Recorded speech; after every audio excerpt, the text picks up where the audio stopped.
Good morning, colleagues. Thanks all those who have been working already since 9 o'clock. Welcome after a long weekend for several.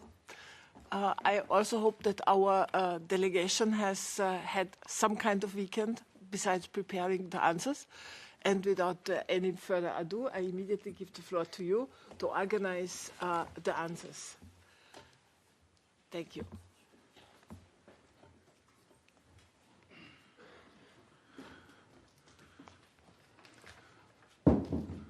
السيدة الرئيسة، السيدات والسادة أعضاء اللجنة، صباح الخير. Good morning, Madam Chair. لنبحث المزيد من النقاط ذات العلاقة بحقوق الطفل في مملكة البحرين. Madam Chair, we have a slight technical problem with the interpreting. Please, just a second. شكري على. They have a problem in connecting. No problem. Madam Chair, please, can you all hear us? Please allow me to once again thank you. Madam Chair, ladies and gentlemen, members of the committee, a good morning to you all. We're once again meeting here today to look further into issues pertaining to rights of the child in the Kingdom of Bahrain. Before we get down to business, please allow me to reiterate my gratitude for the very fruitful debate that we've had. We've seen how much attention and care you pay to ensuring that the Kingdom of Bahrain is in a position to appropriately protect the rights of all citizens. I would like to reiterate once again that we sincerely hope to take full advantage of your expertise and that we will be able to cooperate with you so that we can achieve a better future for all our children. This morning, I would like to focus my remarks on measures which have been taken and which will help safeguard and ensure healthcare and education. We've taken measures to ensure that children have a stable family environment or that they have stability in alternative care settings so that all their rights are protected. When it comes to the area of health, the Kingdom of Bahrain has provided high-quality medical care for all children without any discrimination. We've made a number of achievements on the medical front, such as reducing the rate of infant mortality amongst children under the age of 5, as well as a reduction in maternal mortality. Now, when it comes to adolescents and young people, our country attaches great importance to their health, providing them with high-quality health care in line with WHO standards. We have also established a number of strategies and programs which directly focus on these age brackets. They cover the period from 2016 to 2025 in line with the Bahrain Vision and the SDGs. We've also launched a school health campaign.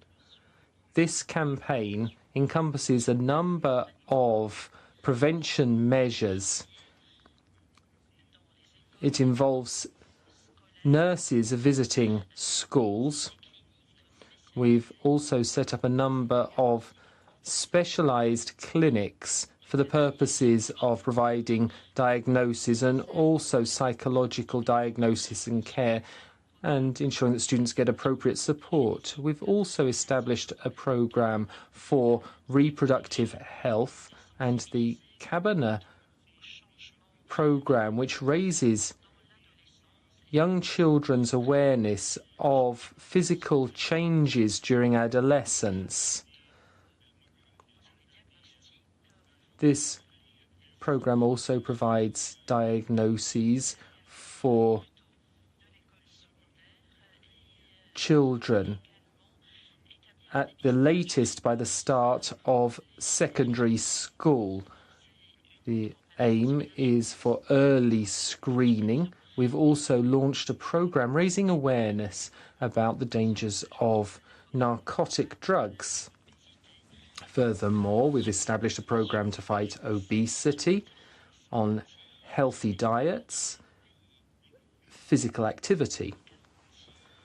Furthermore, our country provides vaccination coverage free of charge to all children. Bahrain has achieved vaccination coverage of over 98%. For certain vaccines, the coverage is actually over 100%. When it comes to schooling, we ensure that it is free of charge for all girls and boys. We have eradicated any forms of discrimination between girls and boys at school. We also provide appropriate training for our teaching staff by upgrading their vocational skills in conjunction with the competent authorities. At the teacher training institutions, we've established psychology programs so that they are aware of the psychological development of our children. We have an advisor at every school for dealing with behavioural issues and also to be in constant direct contact with families. We have set up programmes on citizenship, economic social rights, as well as child protection. Our country is trying to strengthen the awareness of citizenship, and we disseminate the culture of moderation, tolerance, coexistence, and with a view to banishing extremism and hatred in schools. Our citizenship programme seeks to enhance awareness of rights at all stages of education. We have enhanced student activities in conjunction with UNESCO. We organised in conjunction with UNESCO the King Khalifa Prize for the use of technology in education.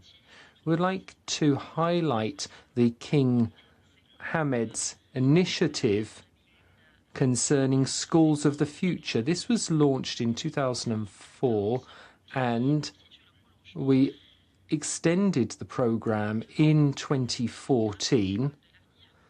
This Schools of the Future programme with the overall aim of improving the quality of education. Now, when it comes to Bahrain's achievements in the area of education, we can see that our efforts under UNESCO's Education for All programme have been lauded. Our country has achieved excellent results in this domain. According to a 2015-2016 report, our country was ranked 26th of all countries in the education indicator, and we were 34th concerning the use of internet in schools. Our country is absolutely determined to achieve educational targets. We also aim to strengthen human rights, training the culture of peace and citizenship. We also attach due importance to cultural diversity and seek to banish any discrimination or intolerance based on religious creed. The World Bank has stated that our country is one of the leading Arab states when it comes to improving the quality of human resources. Now, when it comes to children with disabilities, special attention is pledged to them. We have strengthened healthcare development and their participation through our programs, so they have more participation in public life without any form of discrimination. So they will be on an equal footing with all other children. On the basis of the 2012 Children's Code, children with disabilities are provided with full care thanks to a free educational program. They have free access to all medical, pedagogical and vocational services which allow them to fully participate in all walks of society. Their identity cards for children with disabilities, providing them with advantages in all areas. They receive support from government institutions working in the area of disabilities. There are 16 centres which are sponsored by the government. They provide services then to this particular group of children. In December 2017, ministers approved a decision to provide heads of households, workers with severe disabilities and families with children with severe disabilities will have 2 hours of paid work set aside for caring for these children. So this was a recent initiative. Now, when it comes to civil society organizations working for families, they are extremely important and the cornerstone for ensuring that children are properly raised. Couples are more aware of what their marital responsibilities are, and we provide support services for couples so that they can resolve any spousal differences before any of such disputes reach the courts. We've strengthened government and civil society support for couples and families. We've also set up a platform for protecting families and children. We attach special importance also to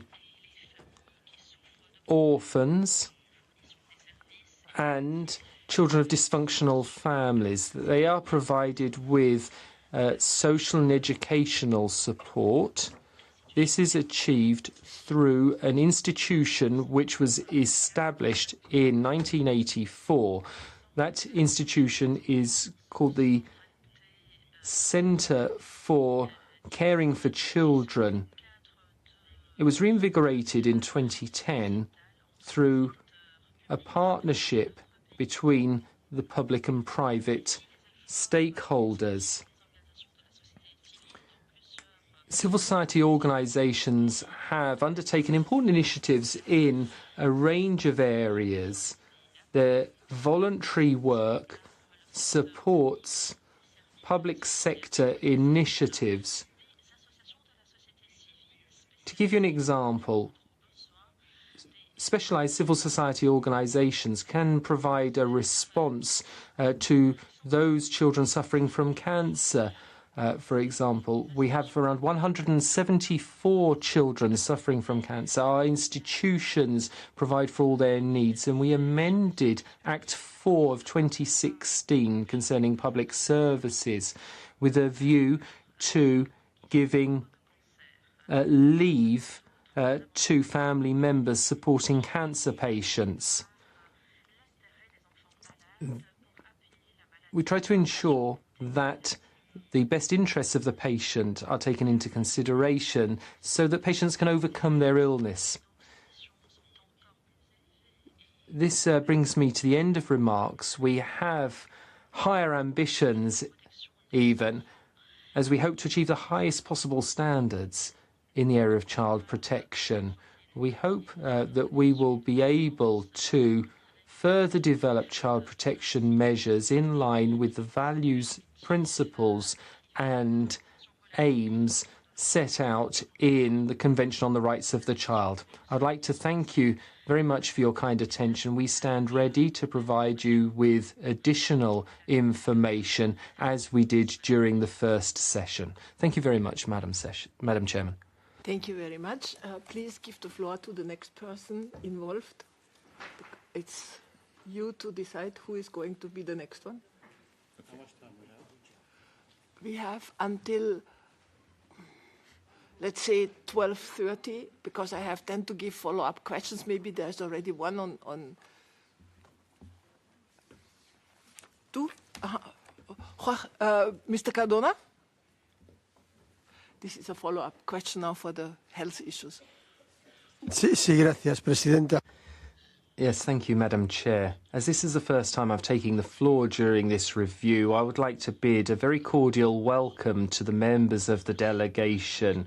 We're particularly grateful for the answers that you have provided concerning children with disabilities, but I do have a few brief follow-up questions with regard to this most recent measure of setting aside 2 hours of remunerated work for the parents of children with severe disabilities so they can take care of them. I'd like to know exactly what that means. Is it 2 hours per day? Is it 2 hours per week or 2 hours per month? Now, in order for me to properly understand the situation, let's imagine that there is a child with mental disorder, psychosocial disorder, with Down syndrome, or with autism spectrum disorder. Are these children going to mainstream schools or special schools? Are you going to provide extra care for them or support the family so the family can provide extra care for them? How many children with psychosocial disabilities are in institutions? What resources are there for deaf children with visual impairments? Do they have access to books in Braille in their schools, for example? Thank you. Mr. Rodriguez? Gracias. Thank you. Good morning. I hope that you've had a restful weekend despite the very large number of questions we put to you. Despite all the answers you've given us, I'd like to take up two of the questions I asked about mental health. During the course of your answers, I took brief notes about the fact that you've created a psychological centre and you've improved psychologist training and that there is psychological care provided in schools. But as mental health is a human right, we would like to hear more detailed information about your initiatives and measures. I've also got a question about the design of public policy. I wonder if you've taken into consideration those people who require mental health care when you design your health strategies and programs. So I'd like to know if your health strategies include people that require mental health care. We've heard that you've had some excellent results in vaccination coverage, but mental health is also an important area. So we'd like to hear more about the measures in that area. So that's my follow-up question for you. Thank you. And Ms. Ahoua Asuma? Bonjour et merci. Good morning and thank you very much. I'd like to thank you for the answers provided thus far. Nevertheless, I would like to hear some more detail. When you refer to children with disabilities, I would like to know where does the statistic of 3,100 children with disabilities actually come from? Does it come from a study? And when was such a study conducted? In your documents, you also refer to a number of programs and orthopedic devices. You said that families do not have to pay tax on them, but do they have to pay the basic cost, tax-free cost for orthopedic devices? You also have a 2013 to 2017 national strategy. I'd like to know if it was evaluated, what lessons have you learned from that national strategy, and do you plan to renew it? You also launched a global initiative in 2012. What is the state of play on that now? Now, when it comes to health, we asked some questions about sickle cell disease, which is very widespread in your country. You referred to certain measures, but I'd like to know if they have been evaluated, because the problem persists and is becoming something of a scourge. When it comes to anemia, you mentioned the fact that doctors prescribe iron, but can women who are prescribed iron afford it? Do they actually take it? Do you have an indicator which shows us that this measure is producing positive results? I'd now like to refer to your strategy on premature births. Is it working? You have a high number of premature births and the number is actually increasing. I haven't heard an awful lot in your answers about breastfeeding or about HIV/AIDS. Now, when it comes to adolescent health, it's true that you have a number of programs, but I would like to know if you have specific services for adolescents, notably in the area of early pregnancies. Thank you very much. Thank you. With this, I close now the questions concerning health. And please continue.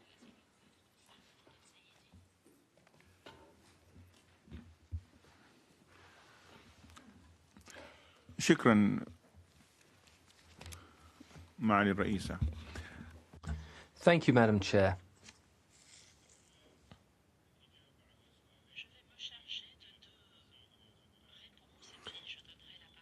I will provide you with two answers and then give the floor to the other members of the delegation. Now, when it comes to Mr. Cardona's questions about the 2 hours which are remunerated for providing care to children with disabilities, well, we have taken this measure over the past few months. It is a recent and one of the most recent measures, in fact, taken by the Kingdom of Bahrain. So it is a new initiative. And what we do is we provide parents who need to take care of children with 2 remunerated hours.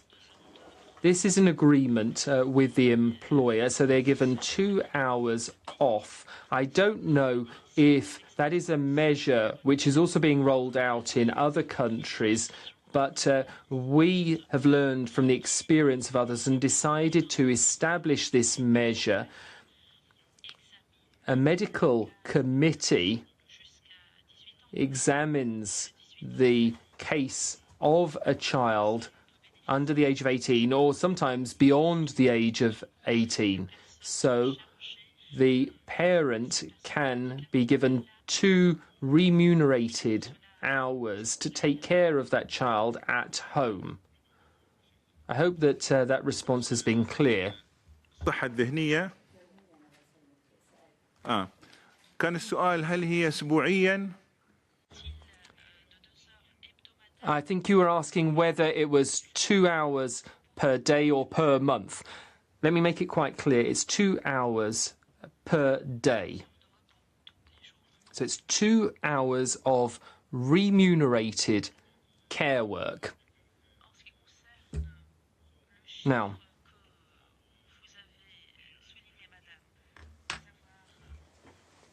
Madam, your figures, 3,100 children with disabilities, and how did we manage to reach that figure? Well, in Bahrain, we have a specialized center called the You're Not Alone Center. The aim of this center is to register all children with any kind of impairment, be it physical, mental, or any other kind. So as soon as a child goes to this centre, the medical board makes an assessment of the kind of disability as well as the support that the state should provide. So we have a small country, and this centre has registered around 11,000 cases. 3,100 of these cases concern children.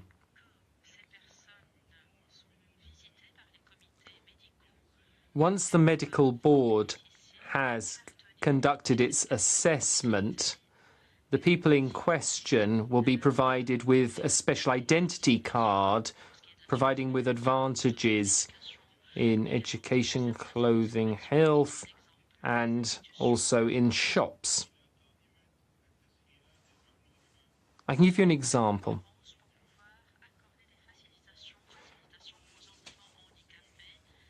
Shops and service providers compete against each other to provide support for these children. It could be in car parks, garages.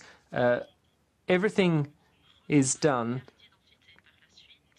to ensure that children get this identity card, and then there is a follow-up at school. They're given psychological support, and this philosophy actually is pursued beyond the age of 18.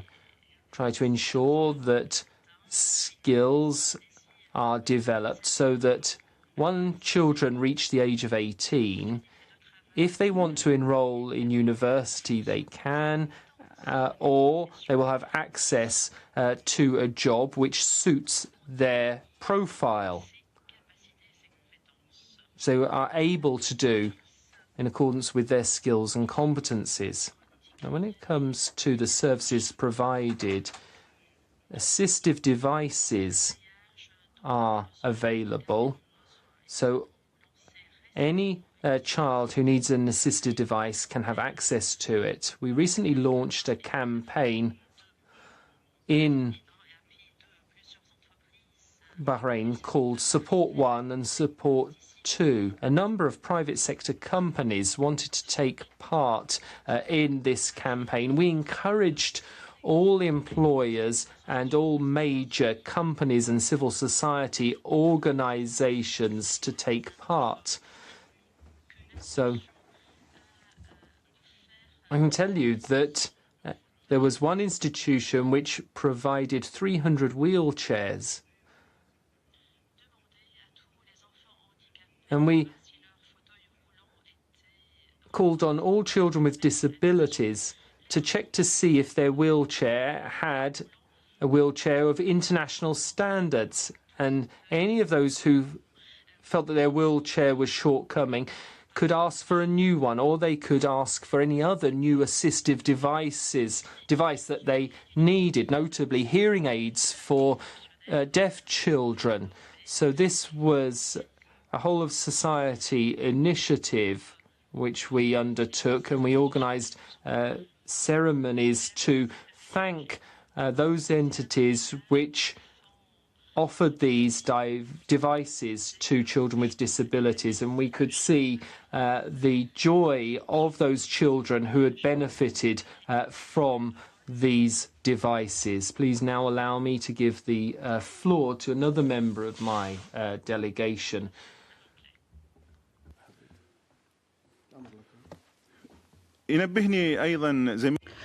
My colleague has drawn my attention to a point that I mentioned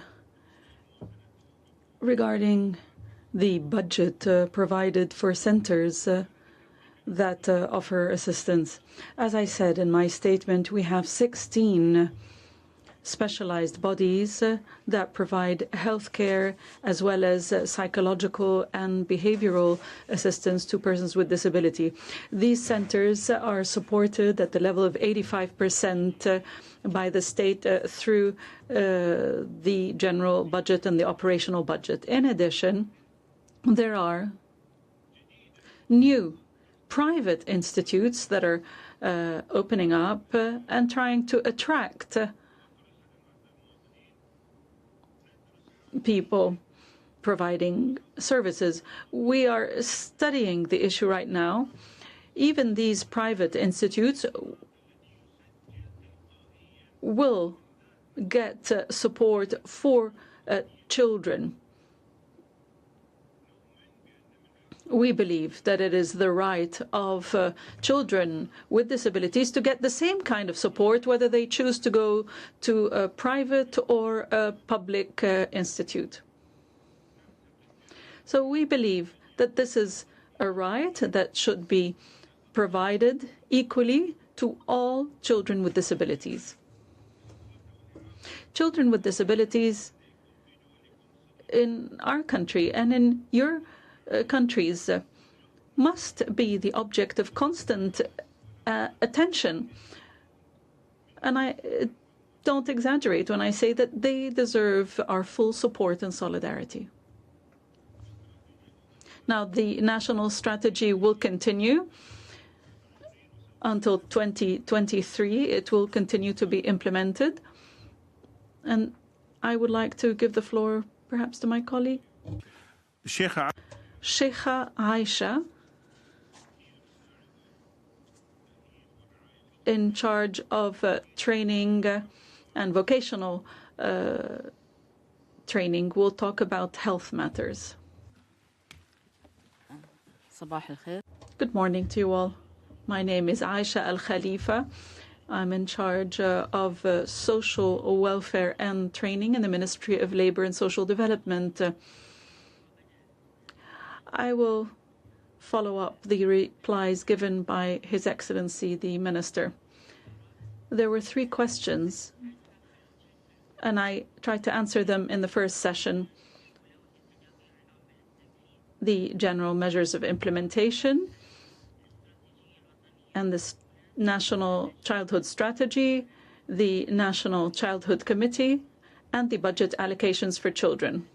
All these replies that I gave you in the first session will be included in the document that we will give you at the end of this session in writing. I'll start with the question on how we collect data. And that was a question raised by Ms. Asuma. And I think the Minister has answered this question about the 3,100 figure, where we got that figure. And I would like to add to what the Minister said. We have a program to provide a monthly monetary grant to all persons with disabilities. This is a grant of $256 that is paid monthly to persons with disabilities, including children. This grant makes a big difference for children. I'm sure that most children in Bahrain have registered in this program, and that's where we got this number. So that is the source of this figure, this 3,100 children with disabilities. This is the number that we're using in the Ministry of Labor and Social Development. And this, on the basis of this figure, we disburse payment of a monthly grant to these children. Now, as to NGOs and do they care for children, do they provide services for children, we have a number of social organizations that provide care and protection for children. And there is a committee that includes NGOs. The former council included members from the NGO for the Development of Childhood and UMNIA.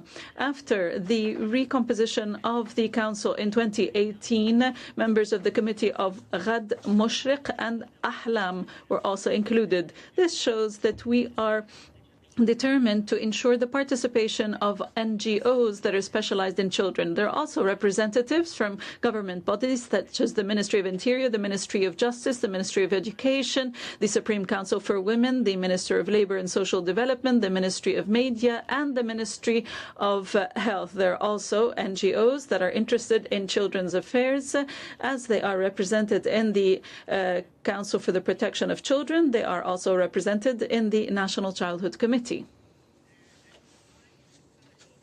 The next question relates to the child hotline. This hotline was started, this hotline 998 was started in 2011 to receive reports of abuse. It works 5 days a week from 7 a.m. to 10:30 p.m. The rest of the time, that is up till 7 a.m., the numbers are referred to the emergency number 999.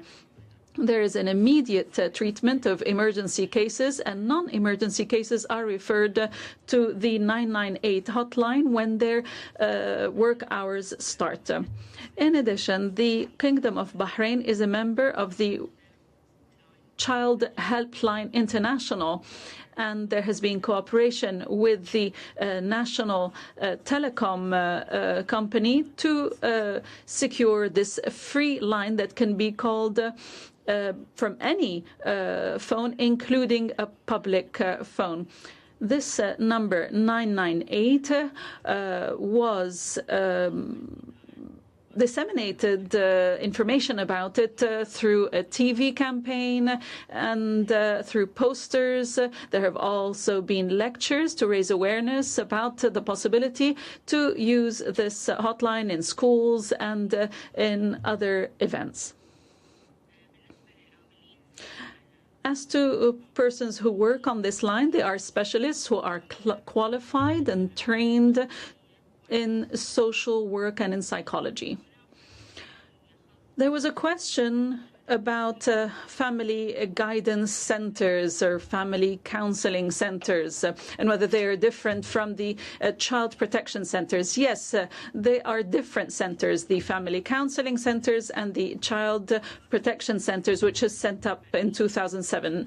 The family counseling centers provide counseling to families to maintain the unity of the family and to follow up the situation of children in cases of divorce and the questions of custody, as well as provisions provided for in the Act on Family Affairs. As for child protection centers, they apply the Act on the Rights of the Child, which was established in 2012. As for family counseling centers, they provide advice and counseling to all members of the family, including children.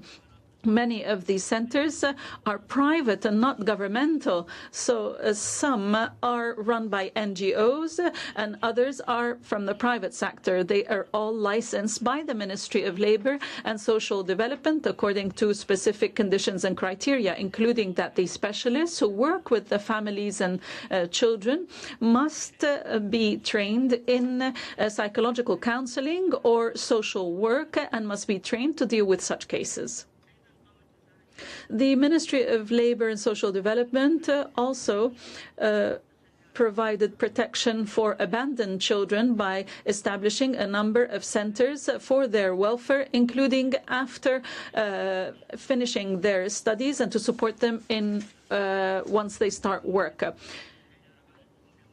there are two types of such children taken care of by the government. Some who are abandoned by both parents, and they are considered of unknown parentage as long as there is no access to information about any of their parents. They are given immediately Bahraini nationality and placed in a center for abandoned children, and they are provided with full legal, health and social and educational services. The Ministry of Labour follows up their situation until they graduate from university.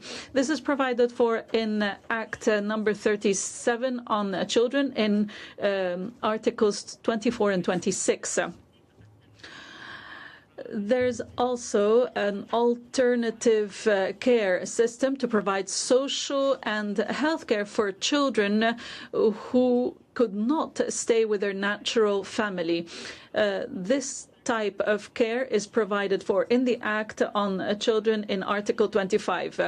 Children in centers of alternative care are provided with full health, social, educational services, as well as entertainment in the afternoon. Their relatives may visit them at any time they wish to do so. Now, regarding the question about the number of children with disabilities, I think that the Minister has clarified things, and as I did in the beginning of my intervention. So we have a system in the ministry which allows for the registration of children with disabilities to get a number of services, including a monthly grant of $265. And we're convinced that all children with disabilities are registered in this grant system. There was also a question about the optional protocols. This will be included as an item on the agenda of the next session of the committee, the Childhood Committee. Next question is about the statistics of reports made through the hotline 998. This has been included in the report that we will give you in writing. In 2018, there were 215 cases.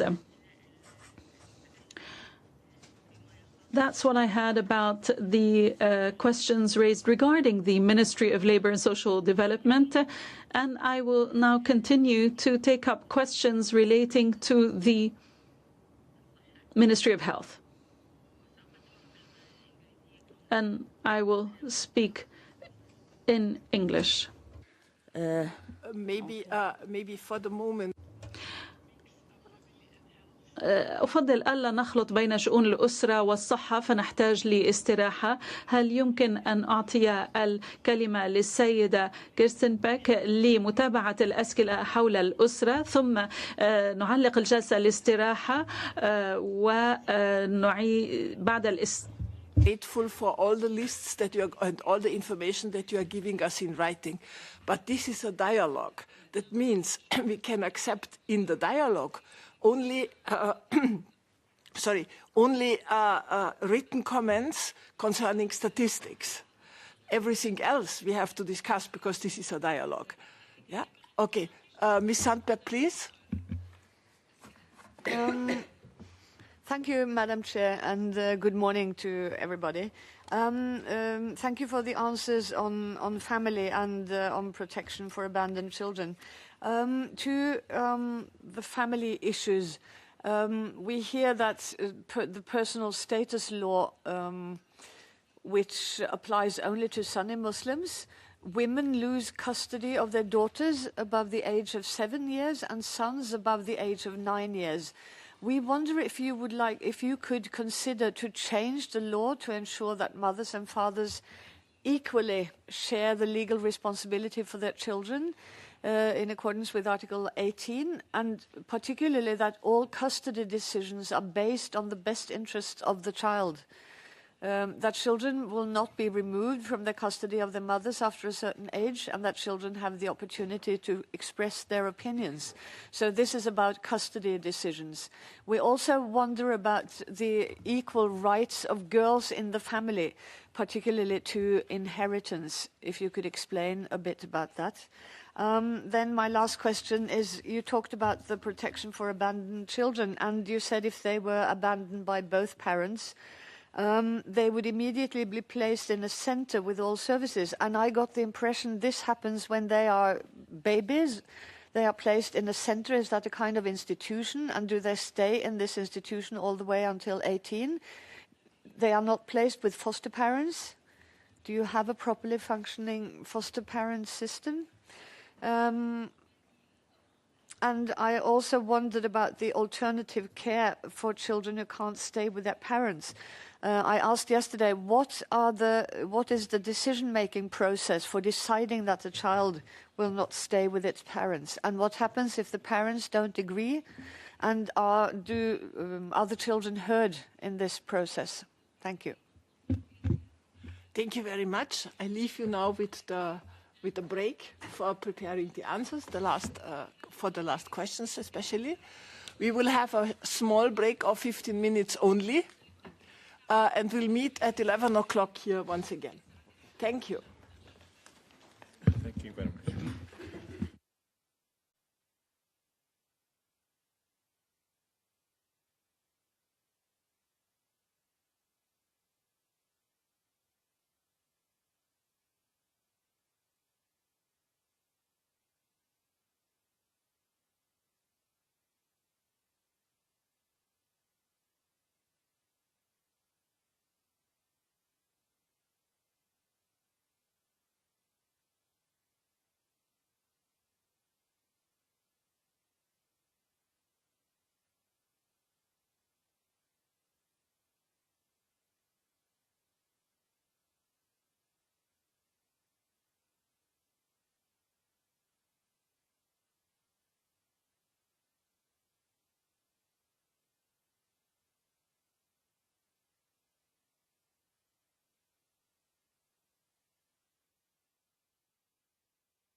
Okay, everyone is going to be seated, please.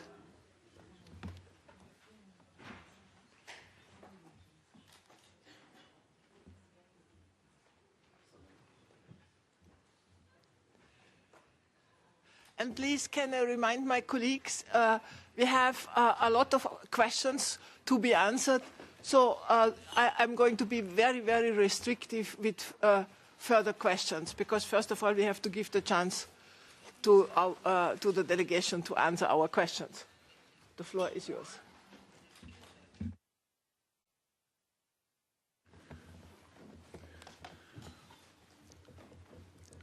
شكرا. Thank you, Madam Chair. We tried to divide the questions and to provide you with clear answers. However, some issues are intertwined, be it issues of family, Islamic Sharia, social care. That's why issues might be multifaceted, and it might be difficult to show everything in one intervention. We shall start with issues pertaining to family before going into issues pertaining to health. When it comes to family, and as we said earlier, we have a Supreme Council for Women in Bahrain. The Supreme Council of Women plays a very important role in terms of preventive measures to protect families. We have a wide program for social protection, economic protection, and achieve a decent income for families. All these are linked also to the rights of children. At the ILO here in Geneva, there was also a recognition of Bahrain's capacity to fight unemployment, and Bahrain has been chosen as a member of the governing board of the ILO as a show of respect and recognition of Bahrain's efforts to achieve a decent income for individuals. What I mean by all this is that family is the caregiver as an entity, and we have a scheme that provides unemployment income for families when they are unemployed, and this is similar to other programs in other countries. Your questions tackled many aspects, and we want to give you some information. As experts, sometimes it's difficult to divide information or data, because when you divide information, you might not give a global picture. There was a question about family and protecting children when it comes to custody, alternative care.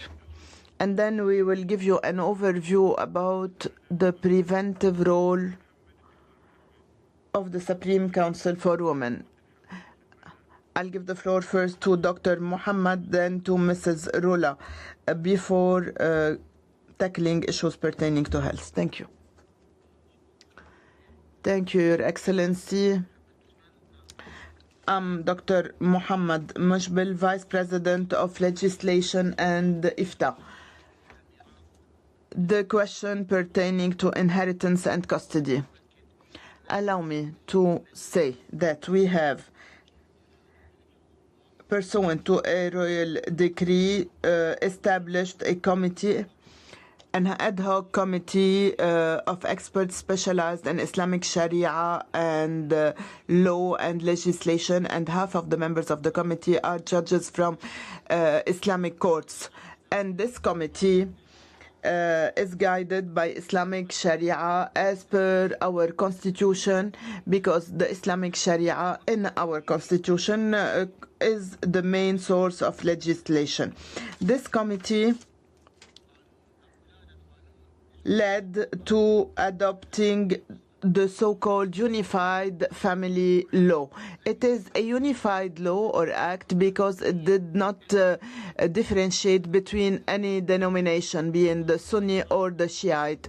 It is a unified family act for all members of the Bahraini society according to the Islamic Sharia. This law did not differentiate between any member of our society, and it tackled many provisions pertaining to inheritance, marriage, custody, prescription, etc.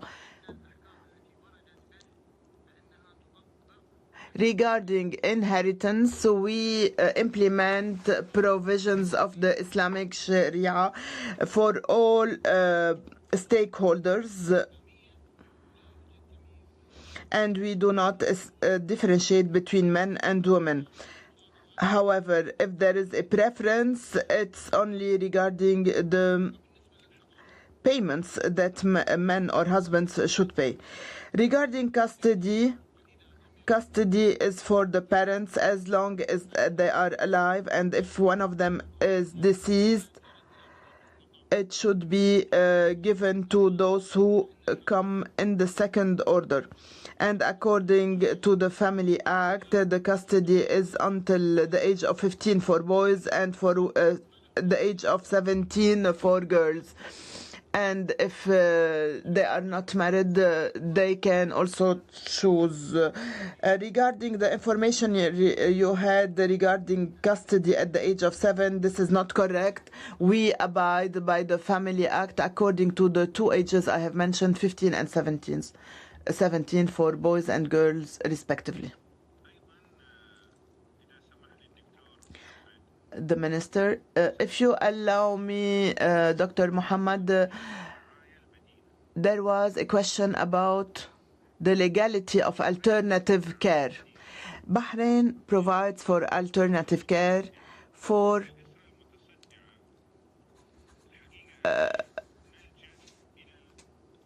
broken families, and in such cases we resort to the public prosecutor.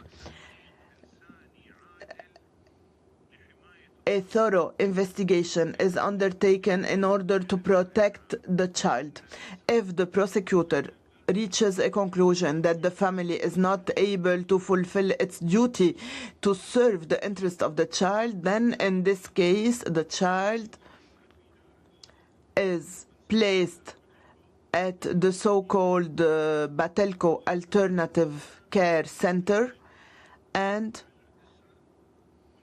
we follow up with the family and we see if the family can improve its behavior or be rehabilitated in order to recover their child and to provide the proper human care to his family. We do not take the child out of his family by force based on the public prosecutor. On the contrary, we have the other problem. We are facing problems convincing parents to take back their children from that alternative care center.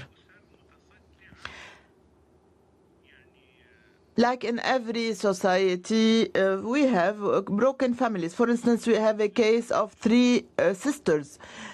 We decided in this case to rehabilitate the mother who was addicted to alcohol, and she was not capable of taking care of her daughters and didn't want to. In this case, the decision is not administrative exclusively. It is a decision taken by the public prosecutor, and there should be a continuing follow-up after the rehabilitation so that the parents can assume their legal duties vis-à-vis their children. I give now the floor to our sister, Mrs. Rana from the Supreme Council for Women, who can give us an overview about some measures to protect families. Good morning.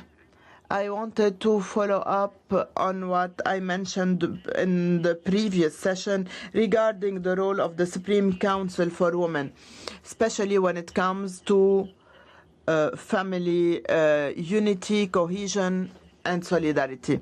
Our council has worked on establishing a national strategy to protect women from domestic violence. This strategy is closely linked to family stability within our national plan to empower Bahraini women. This strategy is a preventive one to a larger extent, and it was built after examining the situation, examining the data and statistics. And we found out that the phenomenon of domestic violence is very limited in Bahrain. The rates are very low, and we cannot speak of a phenomenon of domestic violence. There are some discrepancies between the data and statistics. However, all statistics show a very low incidence, and we cannot speak of a phenomenon, widespread phenomenon of domestic violence in Bahrain. And that's why, and in order to further reduce these rates, we have passed this preventive strategy. This strategy comprises 6 targets, and every target is linked to indicators, programs, and the implementation mechanisms spread amongst all relevant agencies in the kingdom. Our first objective is prevention. We work on preventing domestic violence before or prior to such cases, and 33% of the programs of our strategy focus on the principle of prevention. Second, the target or objective is protection. It covers 30% of the programs, and we provide services to the victims by a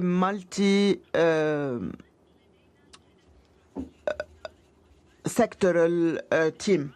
And we also have a third objective pertaining to legislations and laws, and this is where we focus on following up on procedure and programs pertaining to prevention as a main target, followed by protection and services. Fourth strategic target, awareness raising and media programs. 15% of our programs focus on this strategic objective, and we work on implementing awareness raising projects and programs. And we also highlight services through the media. Fifth strategic objective, it covers 11% of our programs, and we focus on undertaking research and studies and achieving a combined or unified database to examine all the statistics and figures that we collect from all relevant authorities. And finally, sixth objective, monitoring and follow up through a clear strategy to monitor the implementation of the overall strategy and to also continue the provision of our services. And this covers 15% of the programs of the national strategy. So 15% focus on follow up and monitoring. Thank you.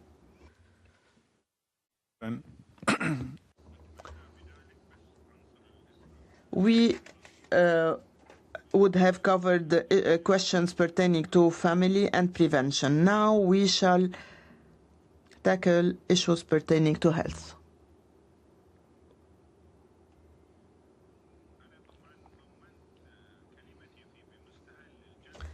At the beginning of our session, I included in my presentation lots of information pertaining to health.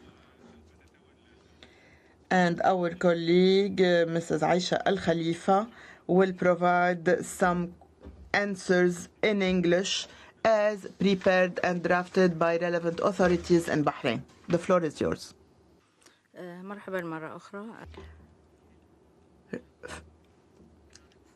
regarding the questions by the Ministry of Health, I shall provide them in English as provided to us by the Ministry. These orthopedic devices are available for free. So they are not only tax-free, but they are also given in the clinic, in the government, by the Ministry of Health. And some of these devices are also provided by the Ministry of Labor and Social Development.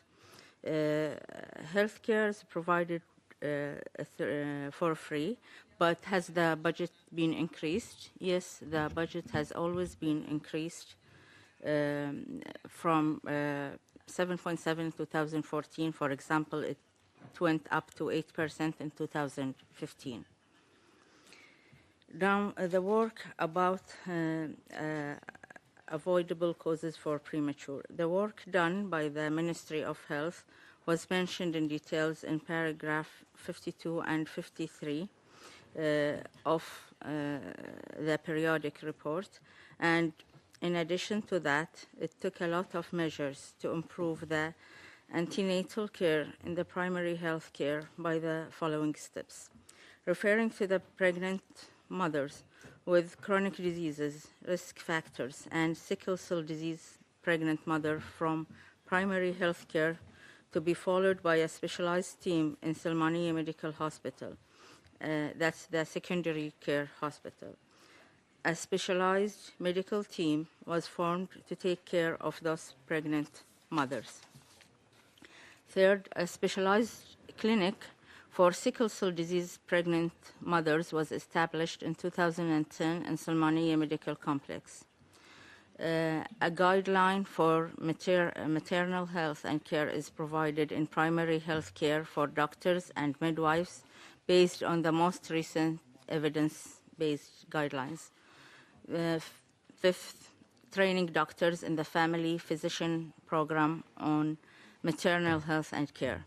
And to control the increased number of fertility treatments that leads to increased number of pregnant women with more than one fetus and the subsequent increase of premature births, the Kingdom of Bahrain enacted Law Number 26 for the year 2017 on using medical techniques that assist in artificial insemination and in vitro fertilization, which set out clear regulations on the use of intrauterine insemination and in vitro fertilization.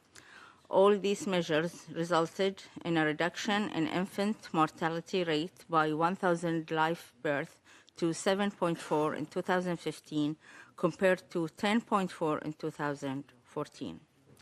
The next inquiry is about the sickle cell and anemia.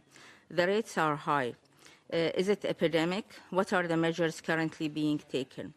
No, it's not an epidemic. And the rate has been reduced significantly after the Ministry of Health taken a lot of actions that are already mentioned in paragraph 127, 128, and 129. And the premarital screening program was mentioned in page 32. And these efforts started more than 30 years ago with the establishment of the Bahrain National Hereditary Disease Program in 1984, which focused on preventing the occurrence of hereditary blood disease.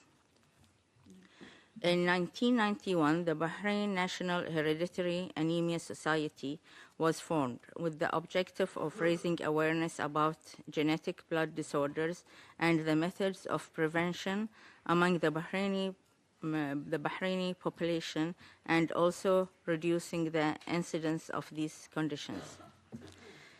According to non-natal screening study for genetic blood diseases, comprising of 1,995 newborns delivered in the Ministry of Health maternity hospitals, 18 were found to be affected with sickle cell disease, with the incidence of 0.9% in 2002 as compared to 2.1% between 1984 and 1986. This indicated a gradual decline in disease frequency over years. And consanguinity rate fell from 39% in 1990 to 24% in 2002.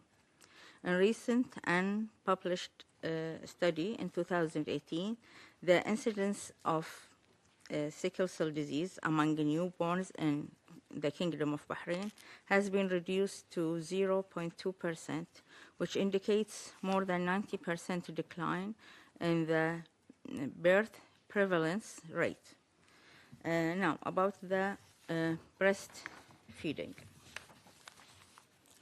Currently, all breastfeeding data are recorded in the National Health Information System that we call SAHA by the doctors in maternal and child health clinic in the primary health centers during the regular well child visit, but still data collection is not yet conducted systematically.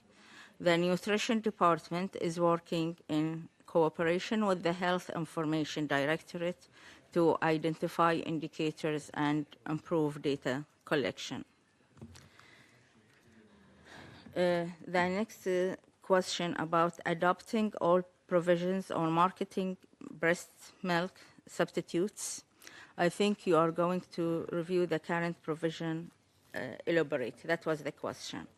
The answer is in Arabic now. We have adopted the provisions and decisions regarding the alternatives to breastfeeding, and we are adopting our measures by re-establishing the National Committee for Breastfeeding, and we are preparing a national plan to support natural breastfeeding and the health of babies and infants. And we organized a workshop in July 2018 to introduce the relevant decree or decision, and we are providing the conclusions to all the distributors of infant milk, and we are working on reviving the initiative in this regard in all public and private hospitals since January 2018, and we have also organized the National Week for Breastfeeding, and we have also revived the idea of child and infant friendly hospitals. I also received a question about mental health. I shall read it in English. Structure for informing about reproductive health.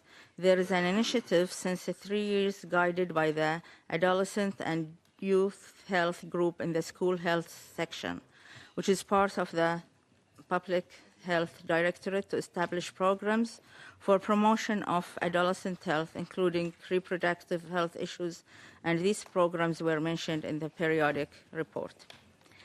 Any screening or health check at school will be done after informing parents, and for some tests, their consent is essential.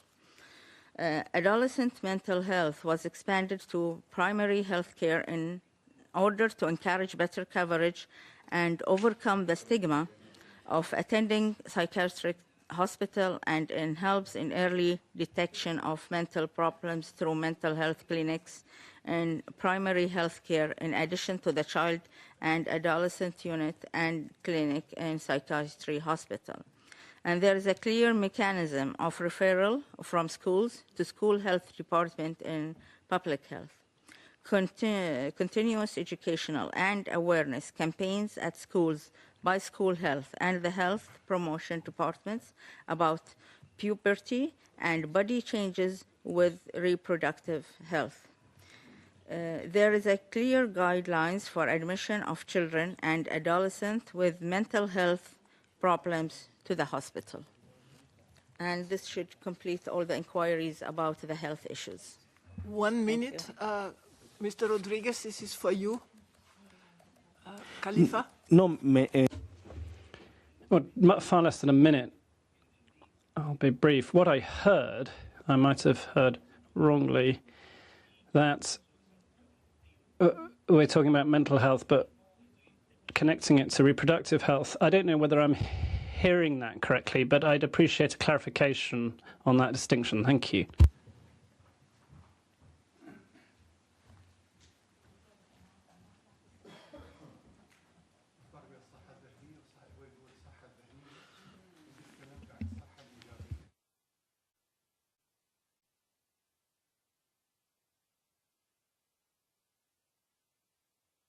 Okay, can we have an answer or not? No. No answer to that?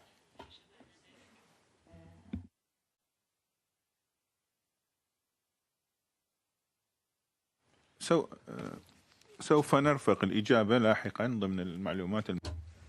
Well, what we'll do is submit a response in writing on that. يعني كثير من المعلومات التفصيلية حول اللي تقدم. There's a great deal of detailed information that's been submitted by the Vice Chair. What we'd like to do now is to deal with the questions around corrective justice systems. And this is really an experience which has been pioneering in our country. The questions relating to these forms of justice, first of all, queried whether or not the law had entered into force and asked what our country plans to do before this pioneering law in our region is implemented. Madam Noora is going to answer on that point. Very good morning, Chair, Head of Delegation. Well, we certainly take account of your concerns, but nonetheless, we are, I think, aiming to attain the same goals. Correctional justice systems and the review of this law is a linchpin for us. If you look at, for example, Law 17 of 2015 on the protection of children and inter-family violence, Law 19 of 2017 as well, the Ministry of Justice decision number 424 on family correctional law, Law 51 of 2017 from the Ministry of Justice concerning family courts, which are specialised, all speak to this. Thank you very much.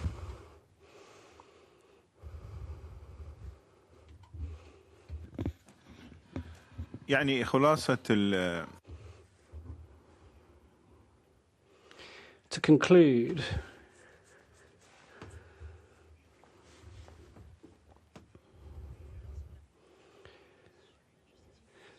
in terms of the law on correctional justice, when that's brought into force, we will have more guarantees to protect all in enjoying their rights. And that law is even now taking account of the specific requirements of children and their future.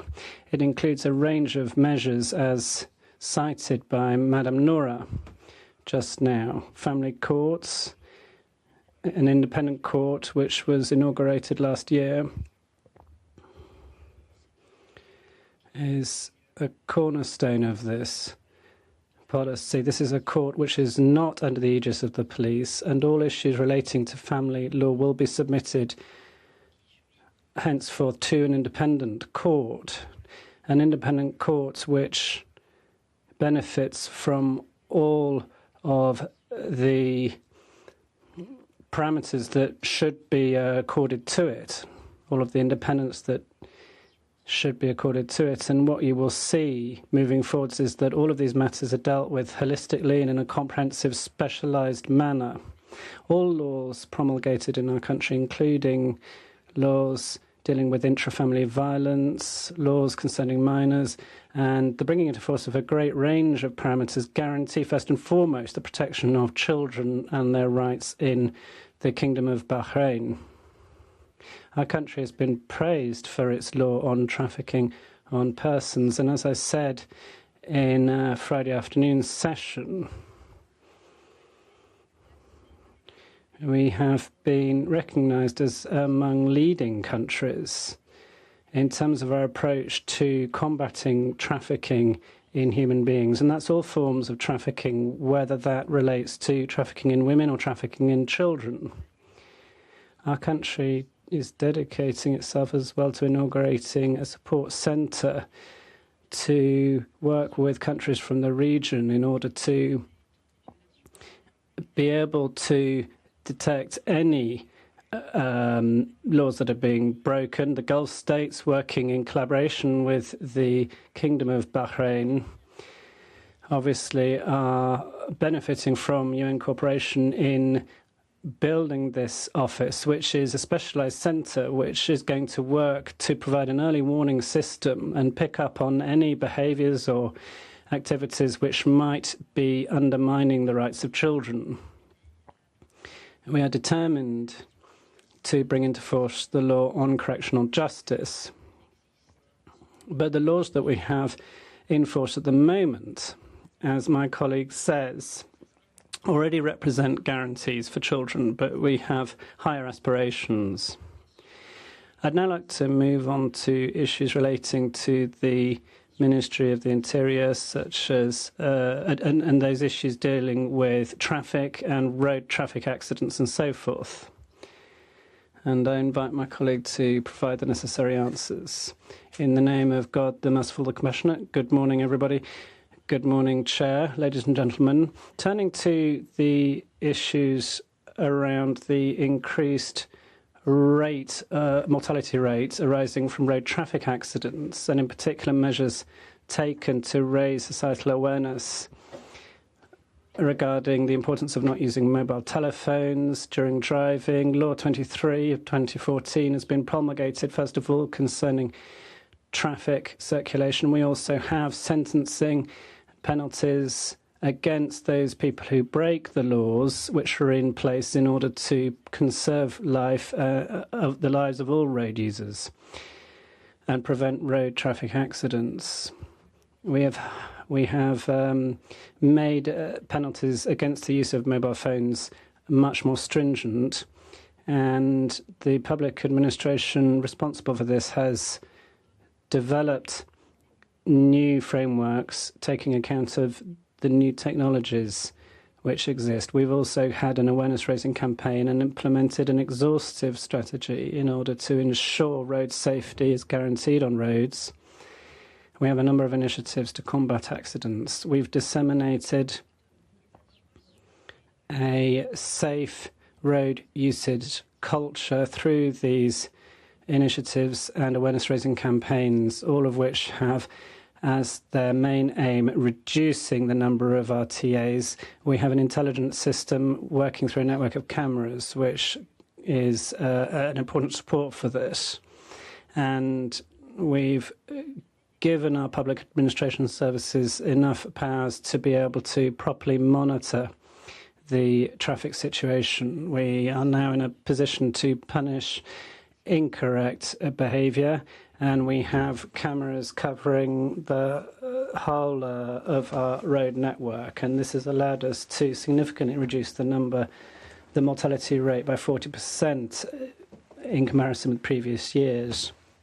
We've also put in place awareness-raising campaigns for school students and pupils in academic fora, allowing them to participate in seminars in order to be able to further disseminate principles of proper behaviour in terms of traffic and road use. For 2016, we had 91 seminars. In the following year, we had 118 seminars, and so on and so forth. So we have a number of awareness-raising campaigns working in collaboration with children themselves. We have a program called Akfaluna Amana, which is designed to foster the proper ways of approaching roads and getting in and out of buses, and full awareness and understanding of the dangers around road use. We have worked with our pedagogical staff in order to proper strengthen children's understanding of the risks of road use and the proper use of of roads. Now, turning now to the Kingdom of Bahrain's Centre for Children's Support, under the aegis of the Ministry of the Interior,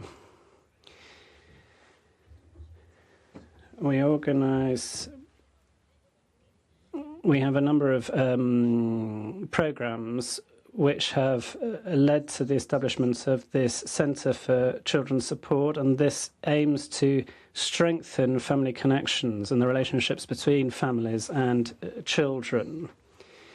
The laws relating to this organise external contact between children and their families. Families can go themselves to this centre, and allow me to also share with you that the fact that we have a plan which allows children to go into their own family space, and these are children in care, and they can go into their family space for a given amount of time. They can also participate in ceremonies, and that alongside their families, they can participate in festivals as well.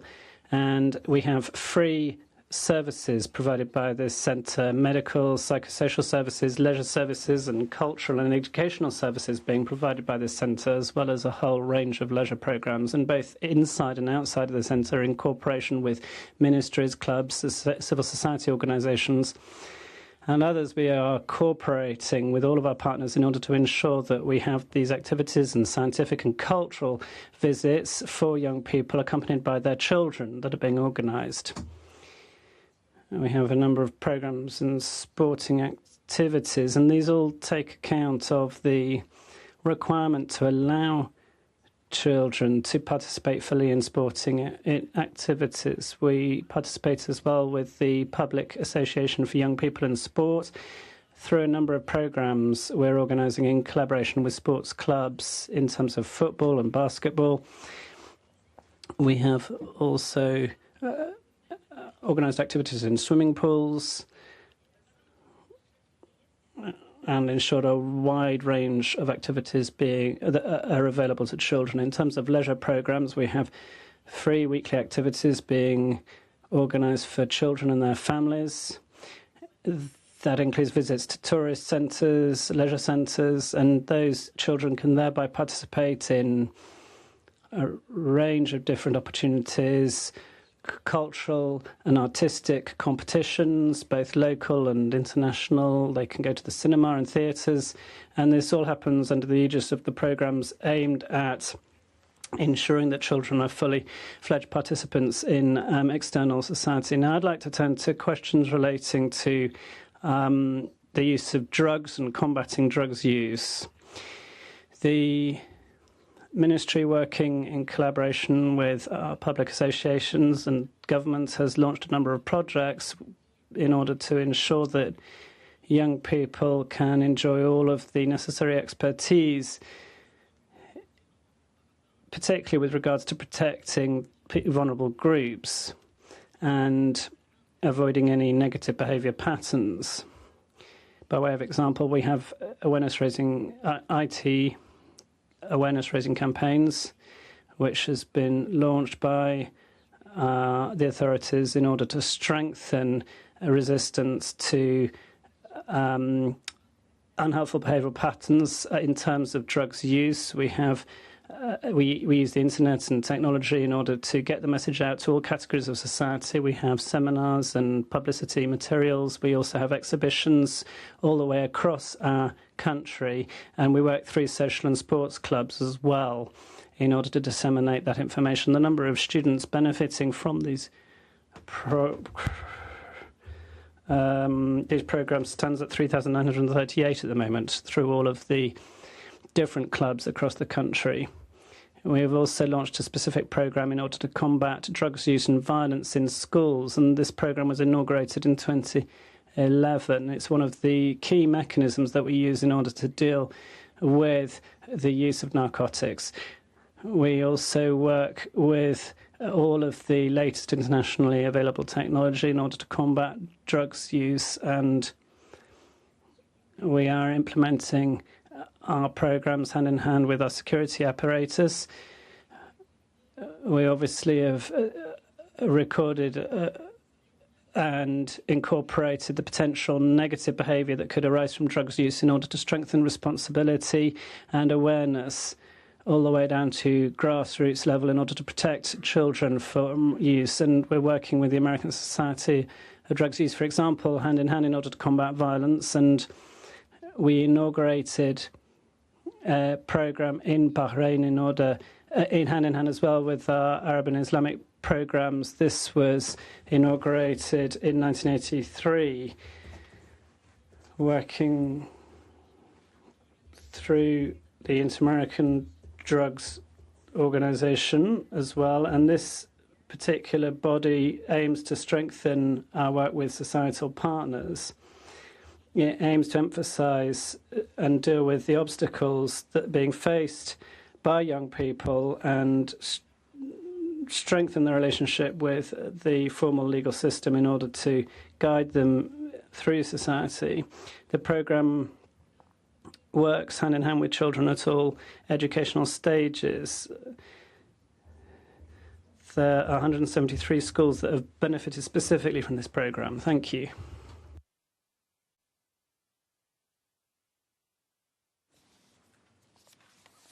Which one is next?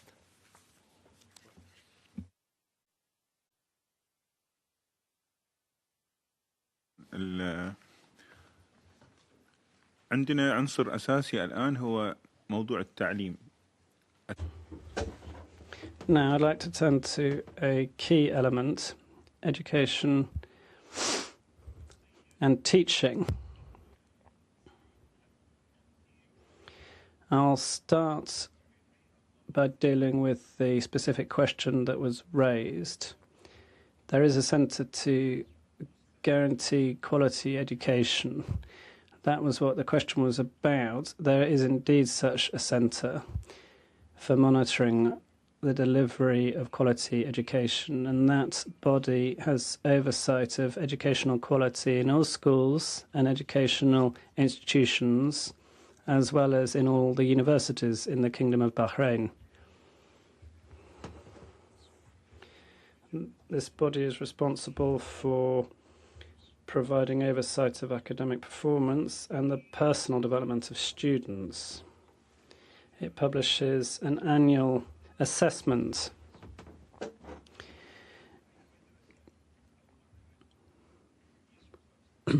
and this is publicly available, this publication. It goes out to all schools and institutions and notes all those institutions failing to respect the proper level of support that education should enjoy. All parents and students are made aware of the shortcomings that a particular institution is experiencing, and we don't only focus through this institution on curricula, we also aim to strengthen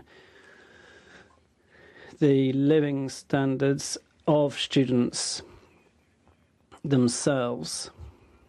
Furthermore, the Convention on the Rights of the Child is now incorporated within the guidelines of this organisation, and we collaborate with parents and children and listen to their feedback.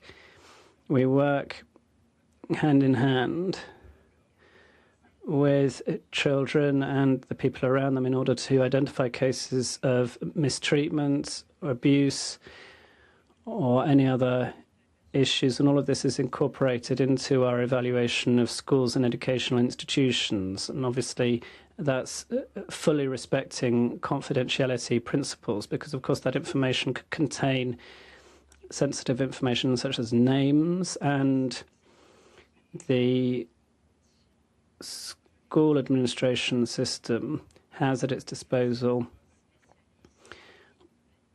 the ability to have recourse to all specialist staff which might allow it to deal with and properly manage such problems. This body focuses on education and training, academic matters, but it also looks more broadly at the life and living standards within the school. It's a holistic support system. and it is done in collaboration with all Bahraini schools. We know which schools have been able to attain the highest standards or have had average marks or have failed in certain areas. In the case of institutions that have failed to attain the necessary standard, parents are made aware of this, and the schools are given the opportunity to make up those shortcomings in order to be able to subsequently obtain a better mark themselves. This comes under the aegis of an independent body, not under the auspices of the Ministry of Education. This is an independent system. Allow me now to give the floor to Madam Fatima Khan to allow her to respond to questions around training and teaching in Bahrain. Very good morning. My name is Fatima Dawin from the Ministry of Foreign Affairs. I'll try to provide brief answers and we will submit more detailed answers in writing subsequently. Turning to children's ability to take part in decisions and matters which affect them, such as children's and youth parliaments. Children in Bahrain have support at all educational stages in both state and private schools. The Ministry of Education and Teaching ensures that we set up clubs allowing children to take part in a number of activities. We have summer schools, for example, which are included in this for primary educational levels for boys and girls, to allow them to take part in a number of activities, including in dialogue activities and giving them the opportunity to express themselves. For more than 10 years now, the Ministry has been running a program which runs throughout the school year. It allows children to share their opinions and perspectives in terms of their opinions about their life in school. The Ministry also has an annual program aimed at children for secondary levels of education, and this particularly focuses on fostering girls' participation as well as boys, and the Ministry has oversight over those activities. Staff participate from the Ministry. We also have teaching staff who participate, and the aim is to allow children to express their opinions. The Ministry also has regular visits into schools in order to support children and make sure that they're properly participating and know about the Youth Parliament sessions. Now, turning to the question about free obligatory education, it's a positive step, but what costs are taken into account and covered by this? Now, pursuant to our educational laws, we have free education guaranteed from the first year up to the 9th year.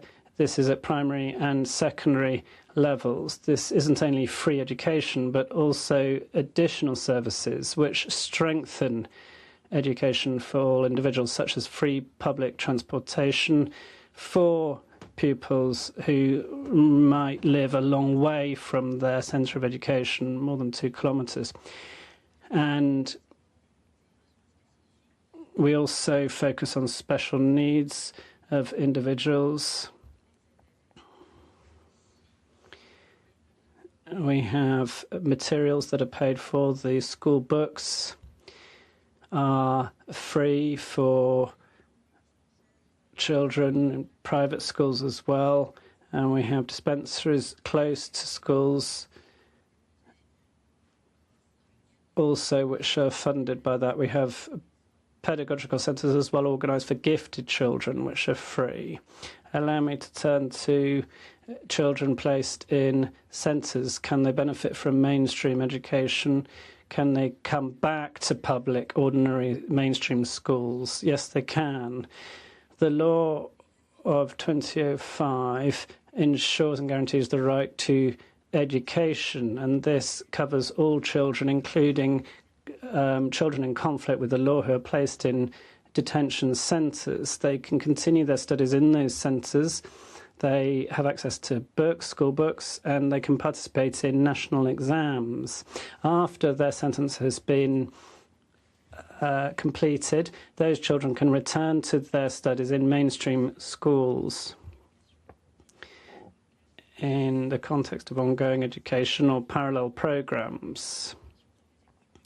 Fourthly, education in private and public schools. The question was, do we intend to privatise education in our country pursuant to the Constitution and the law guaranteeing education for all citizens, including foreign residents? Now, that's a comprehensive law, and it ensures free and compulsory education at primary level. Our country is encouraging investment in private creches and schools, and this is done to support education for both citizens and foreigners on an equal footing.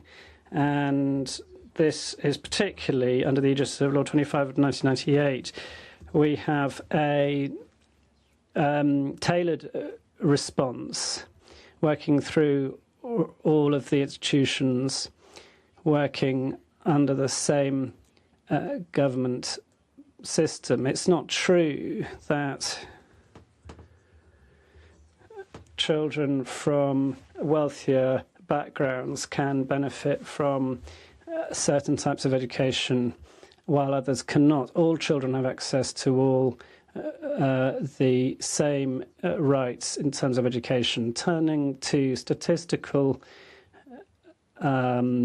steps that the government have taken and studies in terms of education rates, the enrolment rates, according to the ministry responsible and UNESCO as well, for the 2007 to 2018,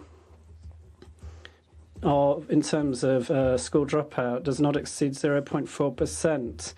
And if you look at the law from 2005 on education, what we determine in that is that all of those cases are very closely monitored.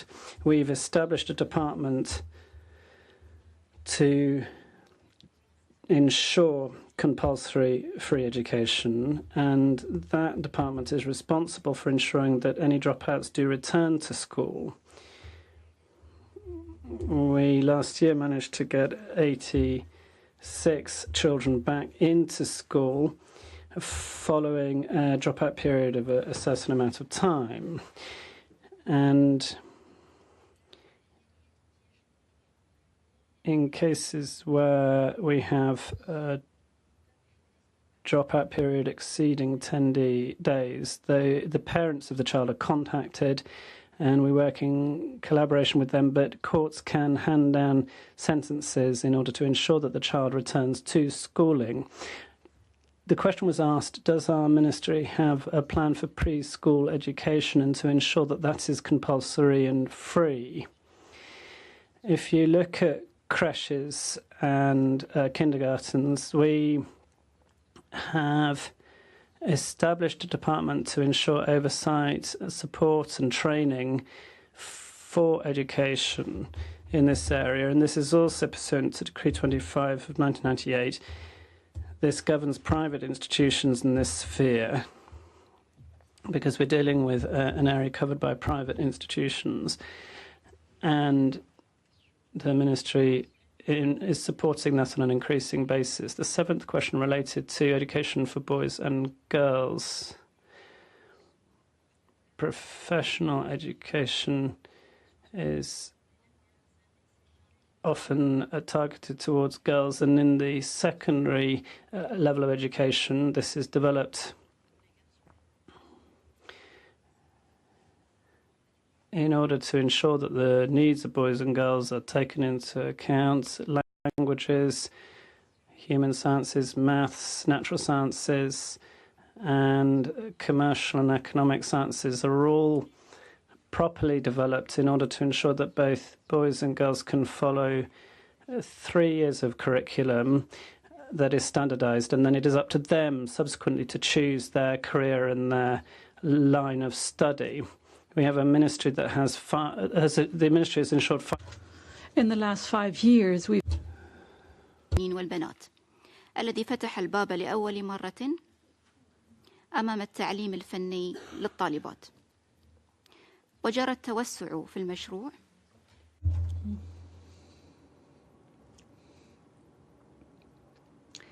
English interpretation is available. Please go ahead. Now, technical education is fully accessible to girl students. There has been an expansion. Can you hear interpretation in English?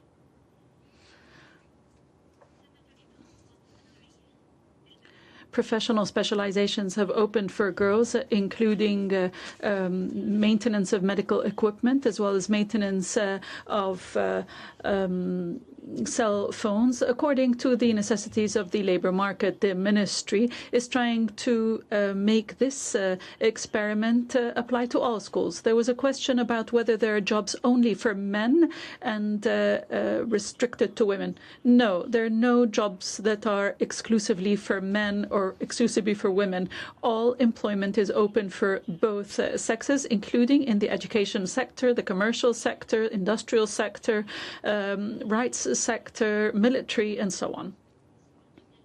The penultimate question on the human rights of education in schools and curriculum: is there any gender discrimination, especially the stereotyping of women? Regular school education and educational activities organized by the Ministry of Education in Bahrain consecrate equality and participation, as well as justice and fairness. They include no discrimination between girls and boys, either in values or the roles of women and men in society. The educational curricula speak of citizens, both men and women. That is the term used in the law and the Constitution, as persons who have rights and duties. As for the question on the stereotyping of men and women, this can be referred to a number of traditions, but these traditions are changing and developing thanks to the awareness raising done in the educational system. As for human rights education and to what extent this is done in schools and at what age groups, the ministry since 2004 has a new curriculum for citizenship and human rights. This is in line with the reform program of His Majesty the King. This curriculum is applied at all levels of education since 2005-2006. This curriculum was also developed to include all kinds of rights and duties and all groups, as well as the values of moderation and tolerance. We have a project for enhanced citizenship in cooperation with the International Education Bureau of UNESCO. This started in the academic year 2014-2015 in 4 intermediate level schools. As a pilot project in 2018, this was expanded to cover all schools. This project aims at expanding the sector of developing youths in a manner that entrenches the values of peaceful coexistence, respect for diversity and difference. Thank you. شكرا جزيلا. Thank you, Madam. In addition to the clarifications brought to you by Ms. Fatima about equal opportunity in education between men and women, I would like to also say that recently we had a number of legislative amendments introduced in Bahrain. Initially, there were a number of professions from which women were excluded because they were considered harsh, such as in quarries. We amended the law so that protection is only for pregnant women. All professions are now open to women and men on an equal par. That is why the share of women in the labor force is 39%, and it's 51% in government jobs. So it's a pretty big rate, and women now have overtaken men in the public sector. And in the private sector, the rate is 39%. And there are no differences in the types of professions, in the types of education and training provided for men and women. So we have full equal opportunity for men and women. Ms. Aysha would like to add something to what Ms. Fatma said about the inclusion of children with disabilities in the educational system. How are persons with disabilities who complete their education in our special schools turn to mainstream schools? A very short follow-up question concerning education. The floor to Ms. Otani. Yeah, and good morning to all. Thank you for all the answers to the questions on the education so far provided. I have two quick follow-up questions. One is about the early childhood education or preschool education. If I understood correctly, your preschool education is still relying on the educations provided by the private institutions, and I'd like to know if you have a concrete plan to make the preschool education to the education available to all, provided by public institution, public school. Second question is about the vocational training. I understand that you emphasize that all training, vocational or professional training, are available to boys and girls. However, according to your report, I noticed that two specific training out of 13 vocational training in the industrial educations are available to women and girls, such as maintenance of medical equipment and computer technology and maintenance. So my question is, can you confirm if all the 13 courses provided in industrial schools are available, open to girls? Thank you. Floor is back to you.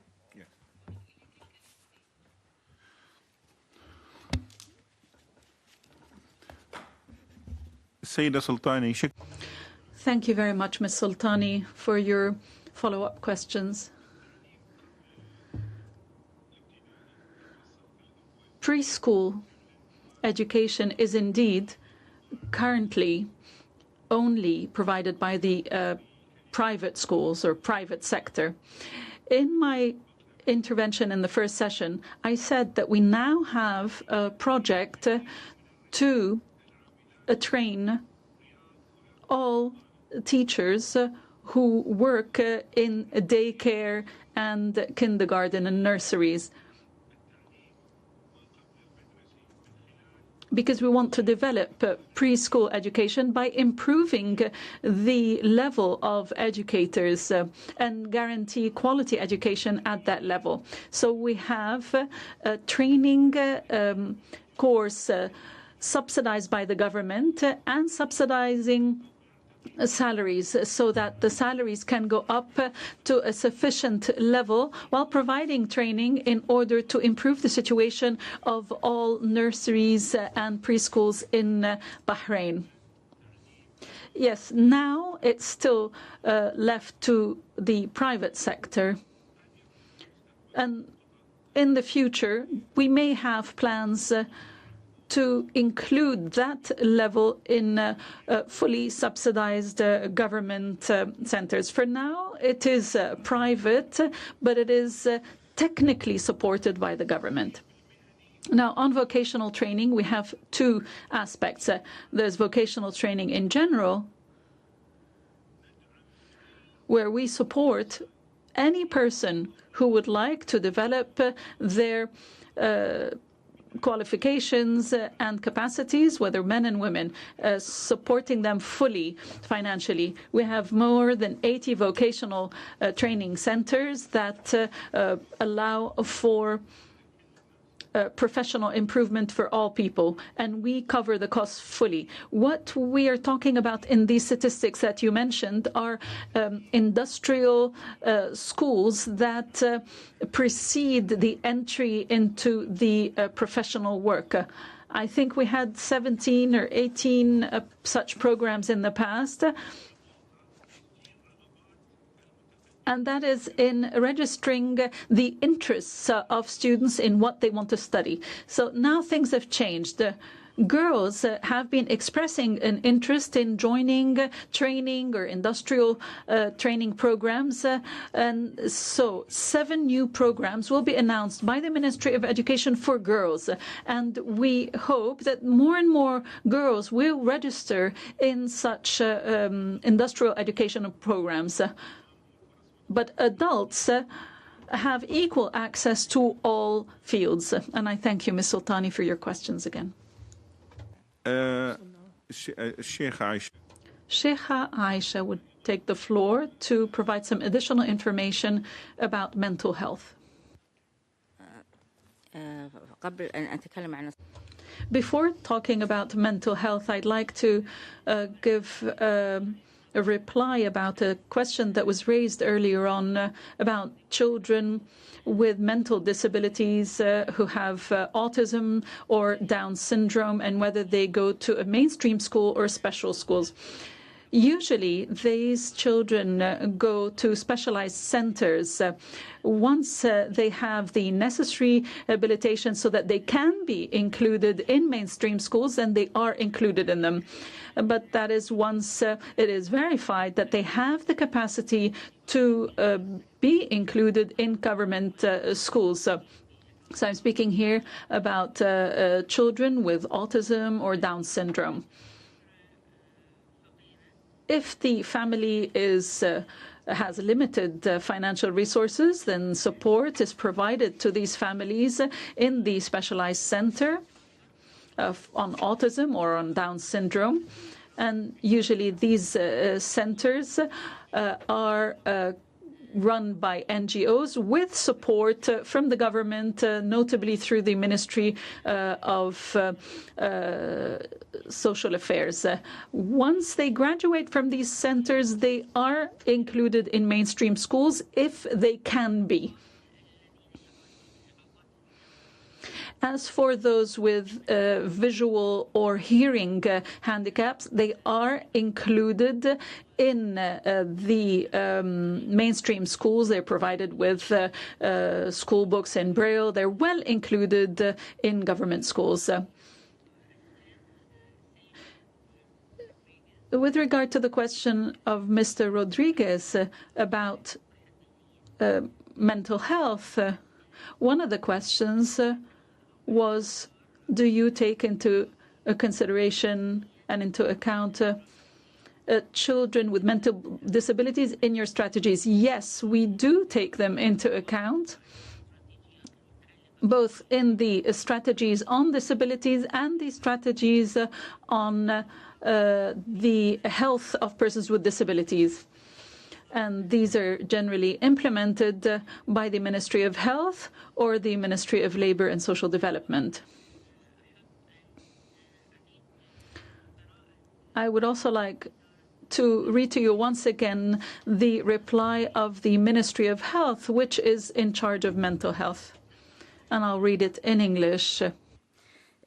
Adolescent mental health was expanded to primary health care in order to encourage better coverage and overcome the stigma of attending psychiatric hospital, and it helps in early detection of mental problems through mental health clinics and primary health care, in addition to the child unit and the clinic in psychiatry hospital.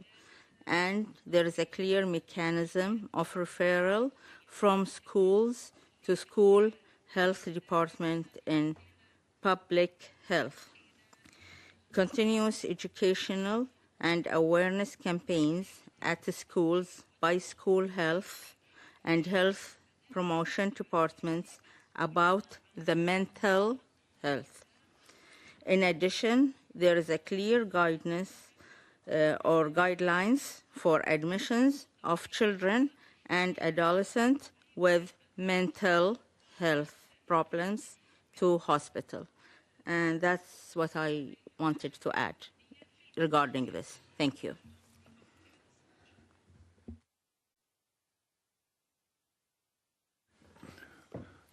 إذا سمحتوا لي.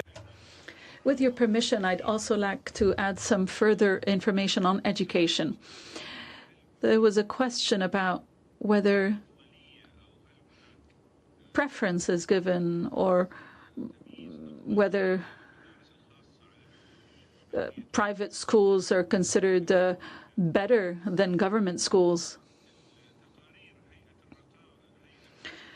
According to the National Authority for Quality Assurance of Education, there are very similar levels in the quality of private schools and government schools. In 2018, 2,400 students went from private schools to government schools because of the improved results that are made public for government schools. So this, I think, will help us accelerate efforts to build 9 new schools to absorb these students, because parents now realize that education is improving quickly, and there is a very similar level of quality between public and private schools. As for aid services, we have a huge fleet of buses. We have 35,000 students who are transported by bus from home to school and from school to home, and that is to meet any needs for transportation for students. There has been a great improvement in parkings and in cafeterias of schools. As for cultural activities for children, theater, other cultural events, and human rights education, some schools have had initiatives on children's parliaments and the role of children, and encouraging children to express their opinions, debates on public issues. There's a lot of things. They have visits to institutions, public institutions, so there are tours that are conducted regularly to the House of Commons, to the Shura Council, and that way they understand how public life is led and what role they are expected to play. We also have a good cooperation in entertainment and cultural activities in social centers all over Bahrain. Bahrain is like any other country. It has stressed the importance of varied activities for children. Ms. Muna will speak about security. I would like to answer the question as to up to what age children can stay with women who are in detention after being sentenced. Act number 18 of 2014 on correctional facilities and their rules of application regulated the presence of children with women who are sentenced to prison. There are a number of safeguards included in the Act, and I mention the following. The birth certificate of the child born in the correctional center should not include a mention of where this child was born. The child stays with the mother until the age of 2 and may stay 3 years if the correctional center finds that is in the interest of the child. If the mother does not wish the child to stay with her for that period, the child will be given to those who have a legal right to custody. If the child has no person who can take custody, then the child is placed with a child welfare center. The woman is notified of the location of placement, and there are visitation rights organized. The woman detainee may visit the child once a week in the welfare center, and this is done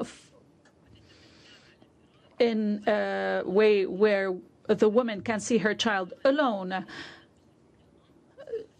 There are no disciplinary measures that can be taken against women preventing them from visiting their child. Prevention of a visit can only be due to health conditions. All the needs of these children are met in terms of food and clothing, as well as all health care services which are provided for free.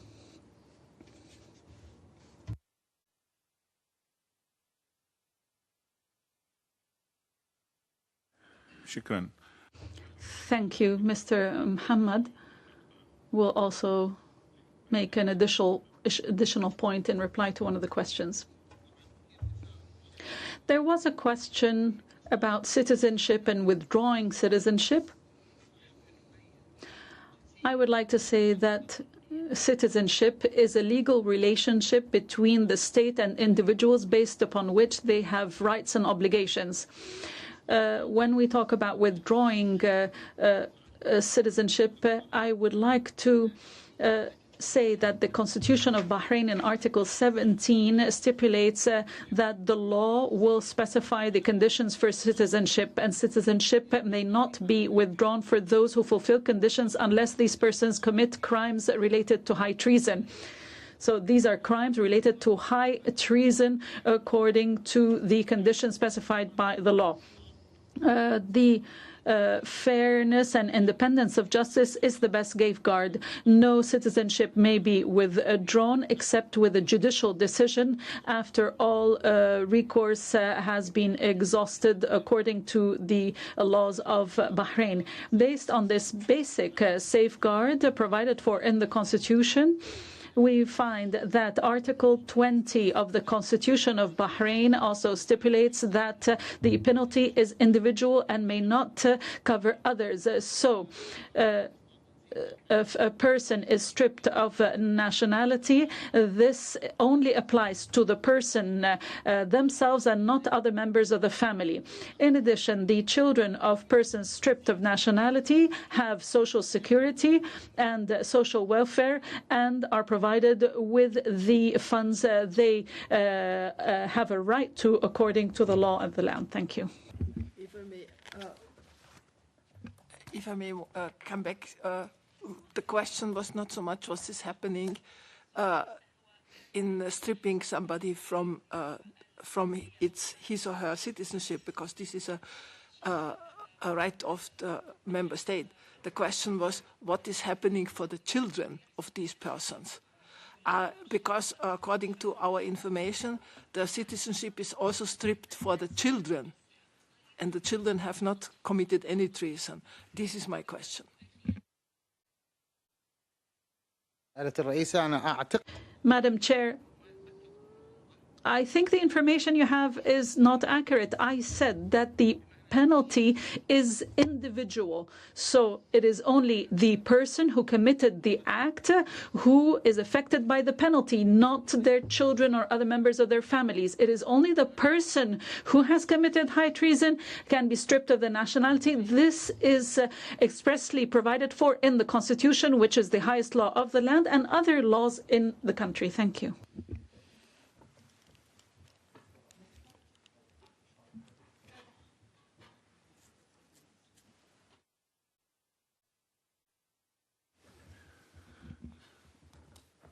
نأمل إن شاء الله أن I hope that we have been able to answer all your questions, and we have been very happy to take part in this positive interactive debate. We always hope and strive for positive engagement with the experts. The Assistant Secretary of Foreign Affairs will take the floor now for an additional comment. Thank you, sir.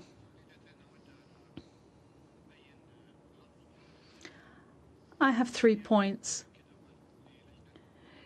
We would like to once again reaffirm that the Kingdom of Bahrain is committed to continued and constructive engagement with the committee.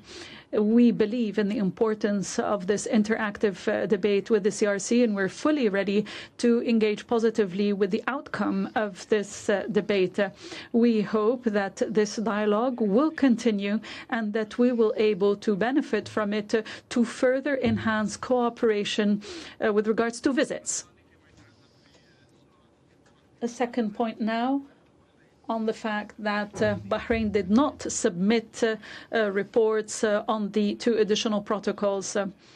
We would like to reassure the distinguished experts of the CRC that Bahrain has started looking into these reports and based on the efforts made to prepare the report on the rights of the child and on the rights of persons with disability will be complemented by efforts to draw up a report on these 2 protocols. We hope this will be done by the end of the year, that we will have the initial draft will be sent to you once we have completed consultations with stakeholders and NGOs in Bahrain.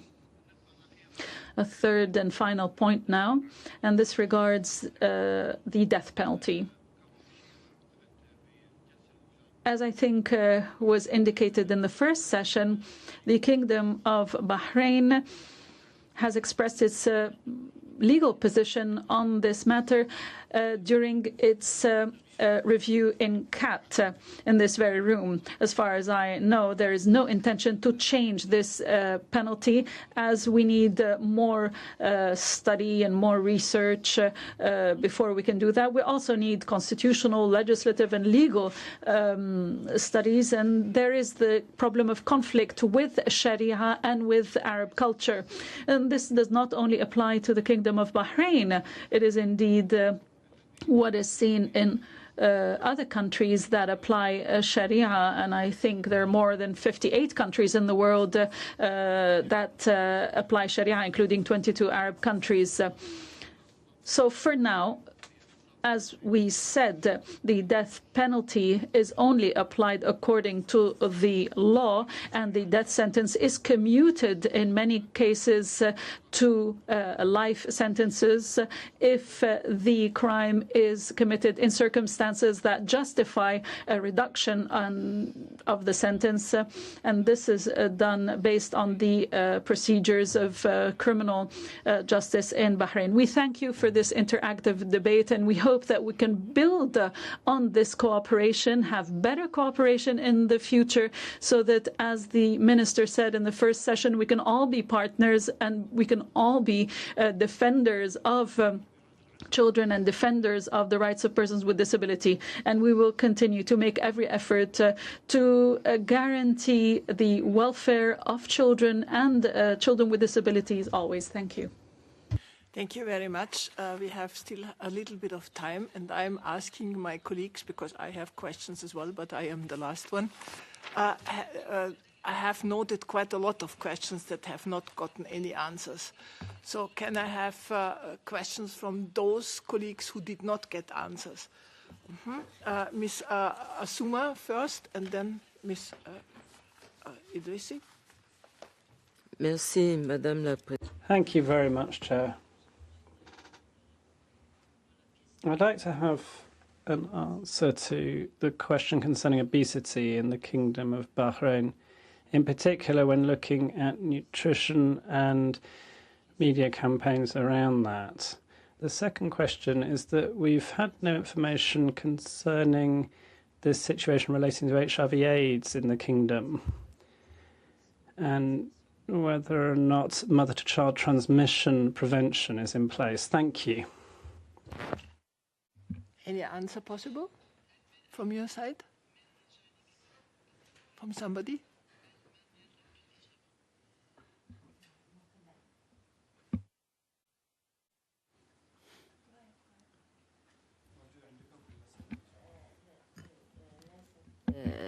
هل من الممكن أن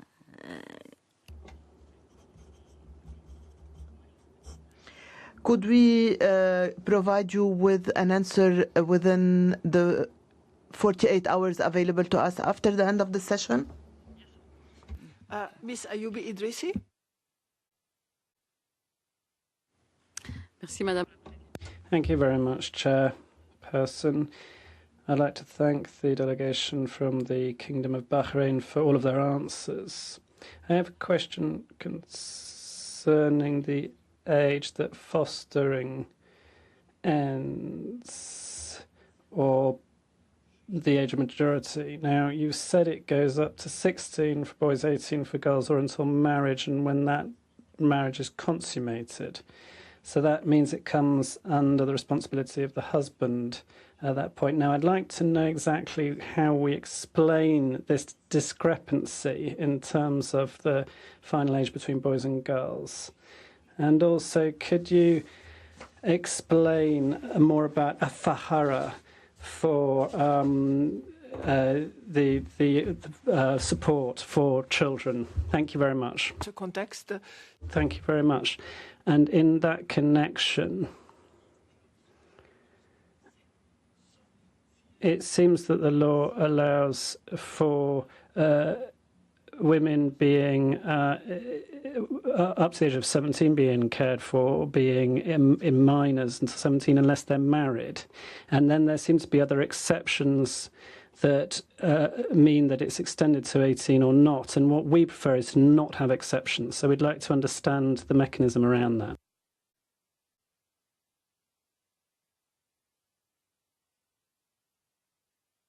The question directly is,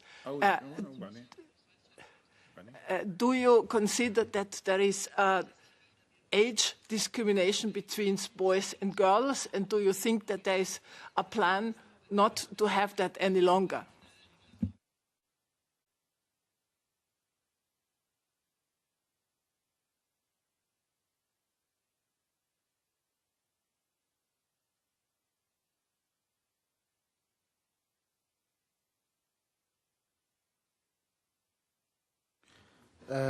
شكرا سعادة الرئيسة. Thank you, Madam Chair.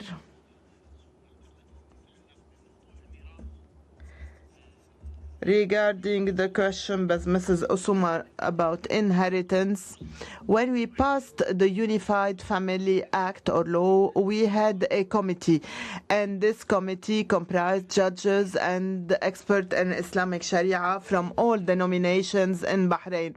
They met in a meeting like this one and continued their deliberations until we passed a Unified Family Act, an act based on the provisions of the Islamic Sharia, and all its provisions are linked to the Sharia because the Islamic Sharia is the main source of legislation in the Kingdom of Bahrain pursuant to our constitution. Regarding issues of inheritance for both men and women, they all abide by the provisions of the Islamic Sharia, be it for the heirs or all stakeholders. Regarding custody is for both parents, and should they be separated, the custody will be transferred to those who represent the parents. And as we said, the age for custody is 15 for boys and 17 for girls, unless they are married. And on this age, once they attain this age, they have the right to choose to live with the mother or the father. What happens between 17 and 18? Answer: according to the Sharia, we can keep the custody of the young girls until they get married. I'm just giving the floor. I have two more questions.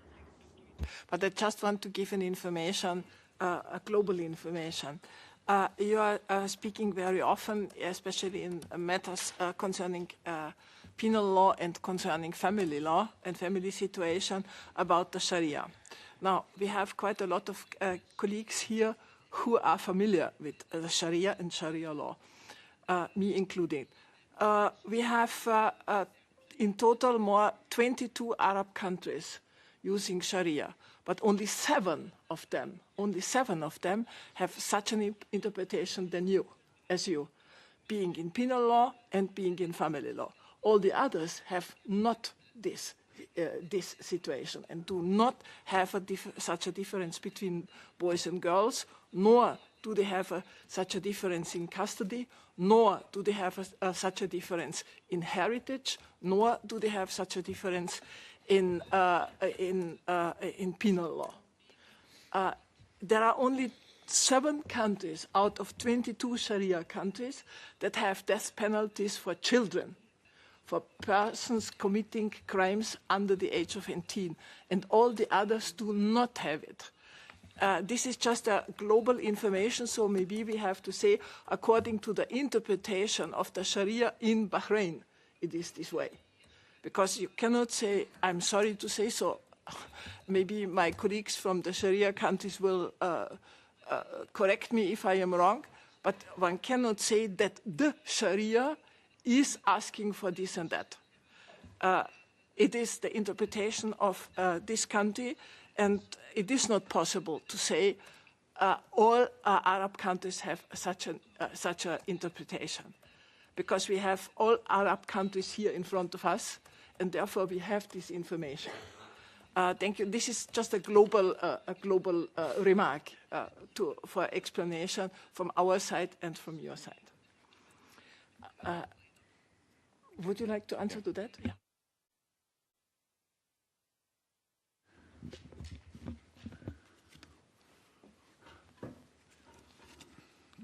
شكرا معالي الرئيسة.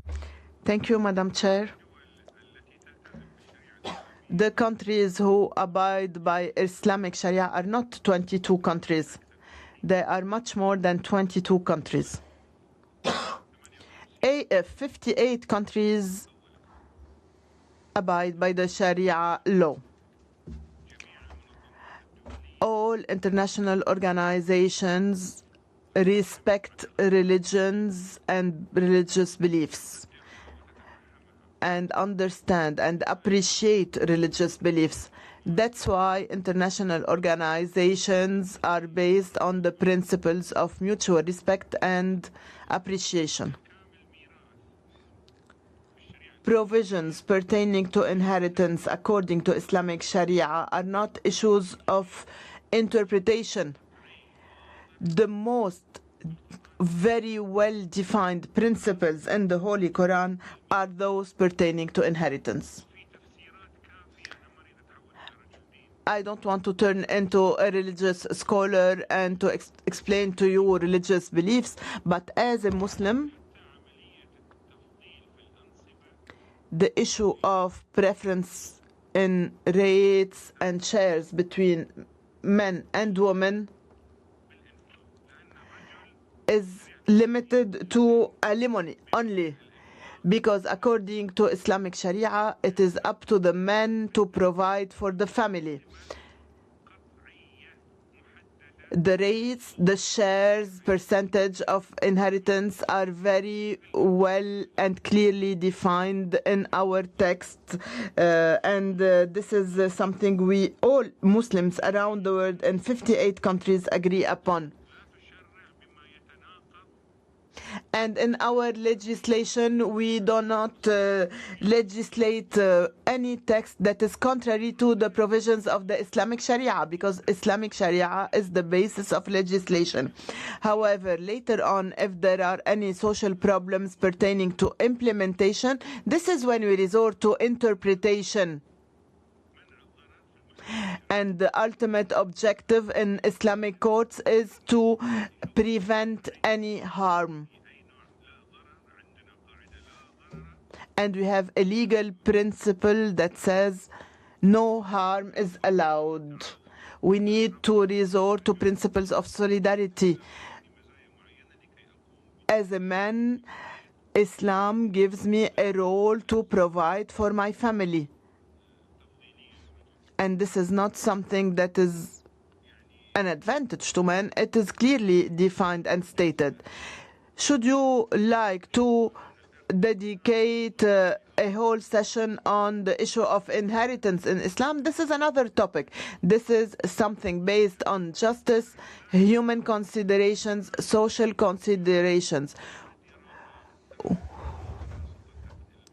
We tackle or find solutions to some cases where there are harms, and this is the only scope of prerogative. That you gave us, we have it already. This is nothing new for us. What I wanted to say is just that according to our information and the reports of Sharia countries in this very room, there are countries, Sharia countries, who have a different kind of inheritance rules. That is all I wanted to say, and I'm certainly not going to discuss any religious issues. Thank you. First, I give the floor to Ms. Ayoubi Idrissi. Thank you very much, Madam Chairperson. الديانات هو شيء واجب والكل يحترم جميع الديانات في There is no doubt that we do respect all principles pertaining to religion. There is no doubt, there is no way to discuss the issue of respecting religions, and this is what all UN organizations and committees have always done. However, at the same time, we need to say that all countries are discussing the issue of interpretation of the Islamic Sharia. And I know what I'm talking about. When we mention the principle of interpretation, some say that we cannot resort to interpretation when there is a clear text. When there is a clear text, we need to abide by it. But however, even the religion of Islam has gone through many steps of interpretation of Quranic texts. Many interpretations of the Quran are available. There is no unique interpretation of the Quran. There are various interpretations to various scholars. We will not go into details of interpretation of the Quran. However, there is one basic principle in all international mechanisms. It is the principle of non-discrimination. So our question is about the age of custody. And our question is, why is it 15 years old for boys and 17 years old for girls? Do you think or consider ending this discrimination and determining one age for both boys and girls for the end of custody? And this is what some countries have adopted when it comes to their national family acts. And my question is whether the age of custody ends at 15 or 17. What about alimony? What is the age for providing alimony for these children, be it boys or girls? Thank you. floor, to Mr. Gerhard Mahdi. شكرا سيدة الرئيسة. Thank you, Madam Chair. I support what my colleague Mrs. Hind said. There is no way to discuss at all the issue of respecting religions. I would like also to add that Islam is one of the first religions in the world that tackled human rights, and this is confirmed in many books and writings in this regard. The chairwoman said that only 7 countries alone are the ones that implement the death penalty on children, and not 58 countries. There are 58 Islamic countries, and the majority of their population are Muslims, and they are members of the OIC. Regarding Egypt, for instance, we implemented the Islamic Sharia only when it comes to the family law and not to criminal code. So Islamic Sharia is limited to the Family Act only. As the minister said, there are also some interpretation or some texts pertaining to inheritance that are very clear and that cannot be amended or objected to. And if there is a certain discrimination between boys and girls when it comes to custody, there can be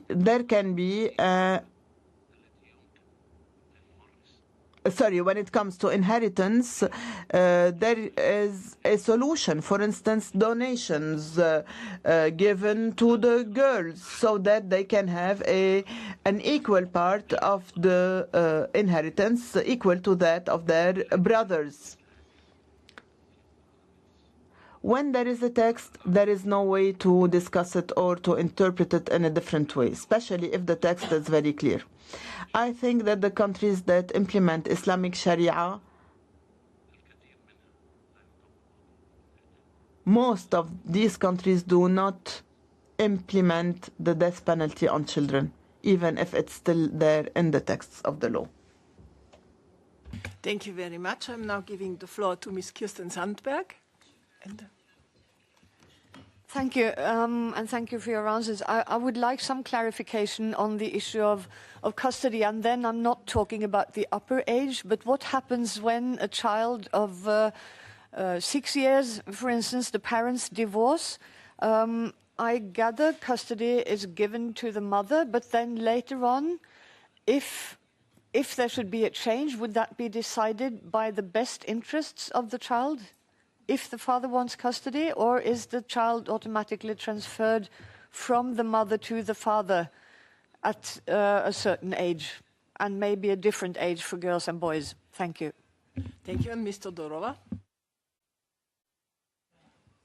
Thank you, Chair. Good morning to everybody. I just wanted to clarify for all of us that the main task of this of our dialogue is to refer to the Convention on the Rights of the Child, not to interpret so much the national or Sharia law. And Bahrain is a country that voluntarily ratified the Convention, so still the Convention should be somehow obligatory for the country. And very briefly, the custody, referring to custody regulations, not only non-discrimination principle is very important, but also, as my colleague just mentioned, best interest of the child principle should be also followed. And this means that every case should be perhaps decided on individual merits, interests of the child, and concrete circumstances. So that was my intervention. Thank you. Thank you very much. I'm now giving the floor for the answers. We have 3 minutes, 4 minutes. Thank you.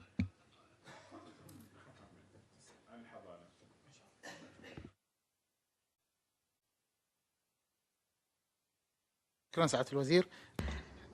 Thank you, Your Excellency. Regarding the question on custody, I mentioned earlier that the custody will continue until the boy reaches the age of 15 and the girl the age of 17 and unmarried or still single. And if they reach this age, they have the right to choose to live with their mother or their father. Regarding the alimony, this is a duty on the father, even if he does not have the means, especially for the boy, the girl, until she gets married, and also the disabled children or child. So I think the alimony is very well regulated according to the Family Act law, based on the provisions of the Islamic Sharia, which is the source of all the laws in our constitution. تعقيب صغير. A brief follow-up on the issue of death sentence. According to our rules and laws, we do not implement death sentence on children, and this is clearly stated. Regarding the issue of 7 out of 22 countries that implement some principles of the Islamic Sharia, we would like to state that we have a sovereign right to decide when and to which extent we implement Sharia, and it is unfair to limit the situation to what's implemented in 7 out of 58 Islamic countries. Every country has the sovereign right to adopt what is favorable to it according to religion, international obligations, best standards, etc. We in Bahrain implement the best standards. If there are differences in terms of implementing Islamic Sharia from one country to another, this is their right. The Kingdom of Bahrain, and within our dialogue today, we would like to reiterate our commitment to whatever we accepted in the Convention on the Right of the Child and the 2 optional protocols. And we respect also our reservations. Yeah, respect your reservations for sure. And nothing else. I have said nothing else than that it is the interpretation of the Quran of the country of Bahrain, which is the sovereign right of Bahrain. This was exactly what I have said. I'm giving now the floor finally for the summary to my colleague Clarence Nelson.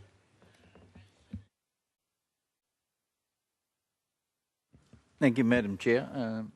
And in the few minutes that is left, let me, on behalf of the committee, Your Excellency, thank you and your delegation for the dialogue that we have engaged in, not only on Friday last week, but also this morning. The dialogue, of course, is not finished because you have asked for some time to respond to some of our issues raised and provide some further information on some of the issues raised by my colleagues. I know certainly on some of the issues that I raised, I have not had any answers. For example, in relation to the Special Investigations Unit and its activities and investigations. And I think I also mentioned last Friday, Your Excellency, the issue of corporal punishment, and we did talk about the 600 civil society organizations that you referred to, but that we don't seem to have any information about.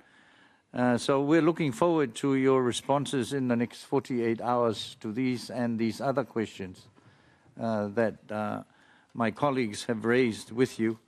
And we do urge you to please get them in as quickly as possible.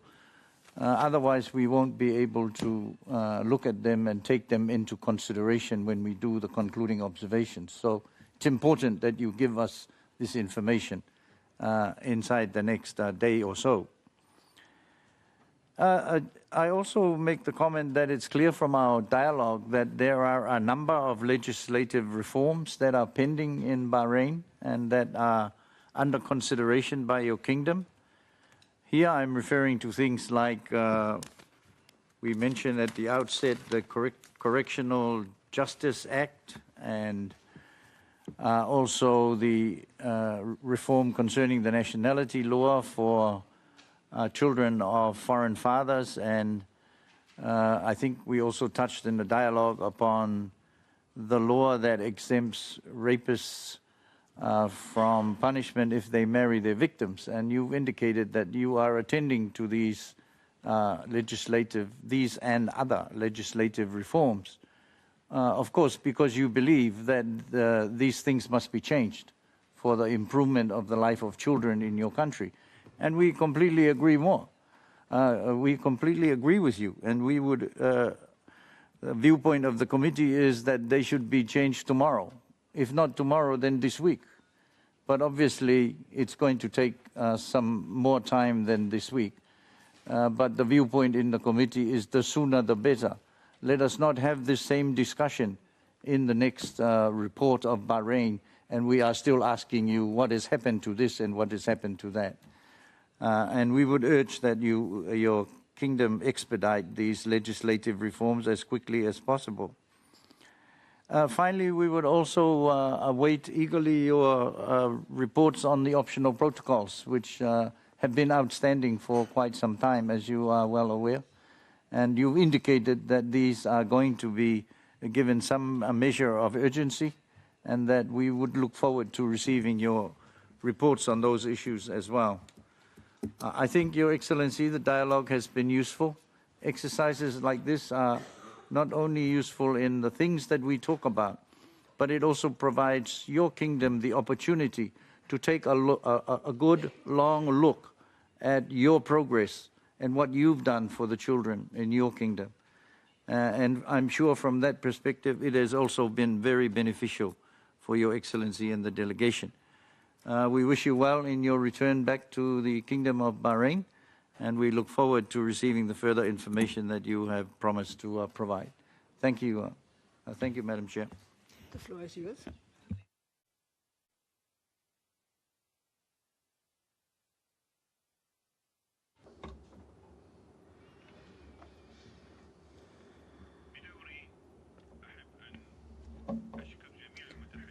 I would like to thank all the speakers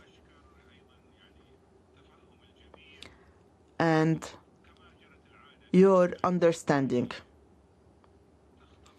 As per the usual practice,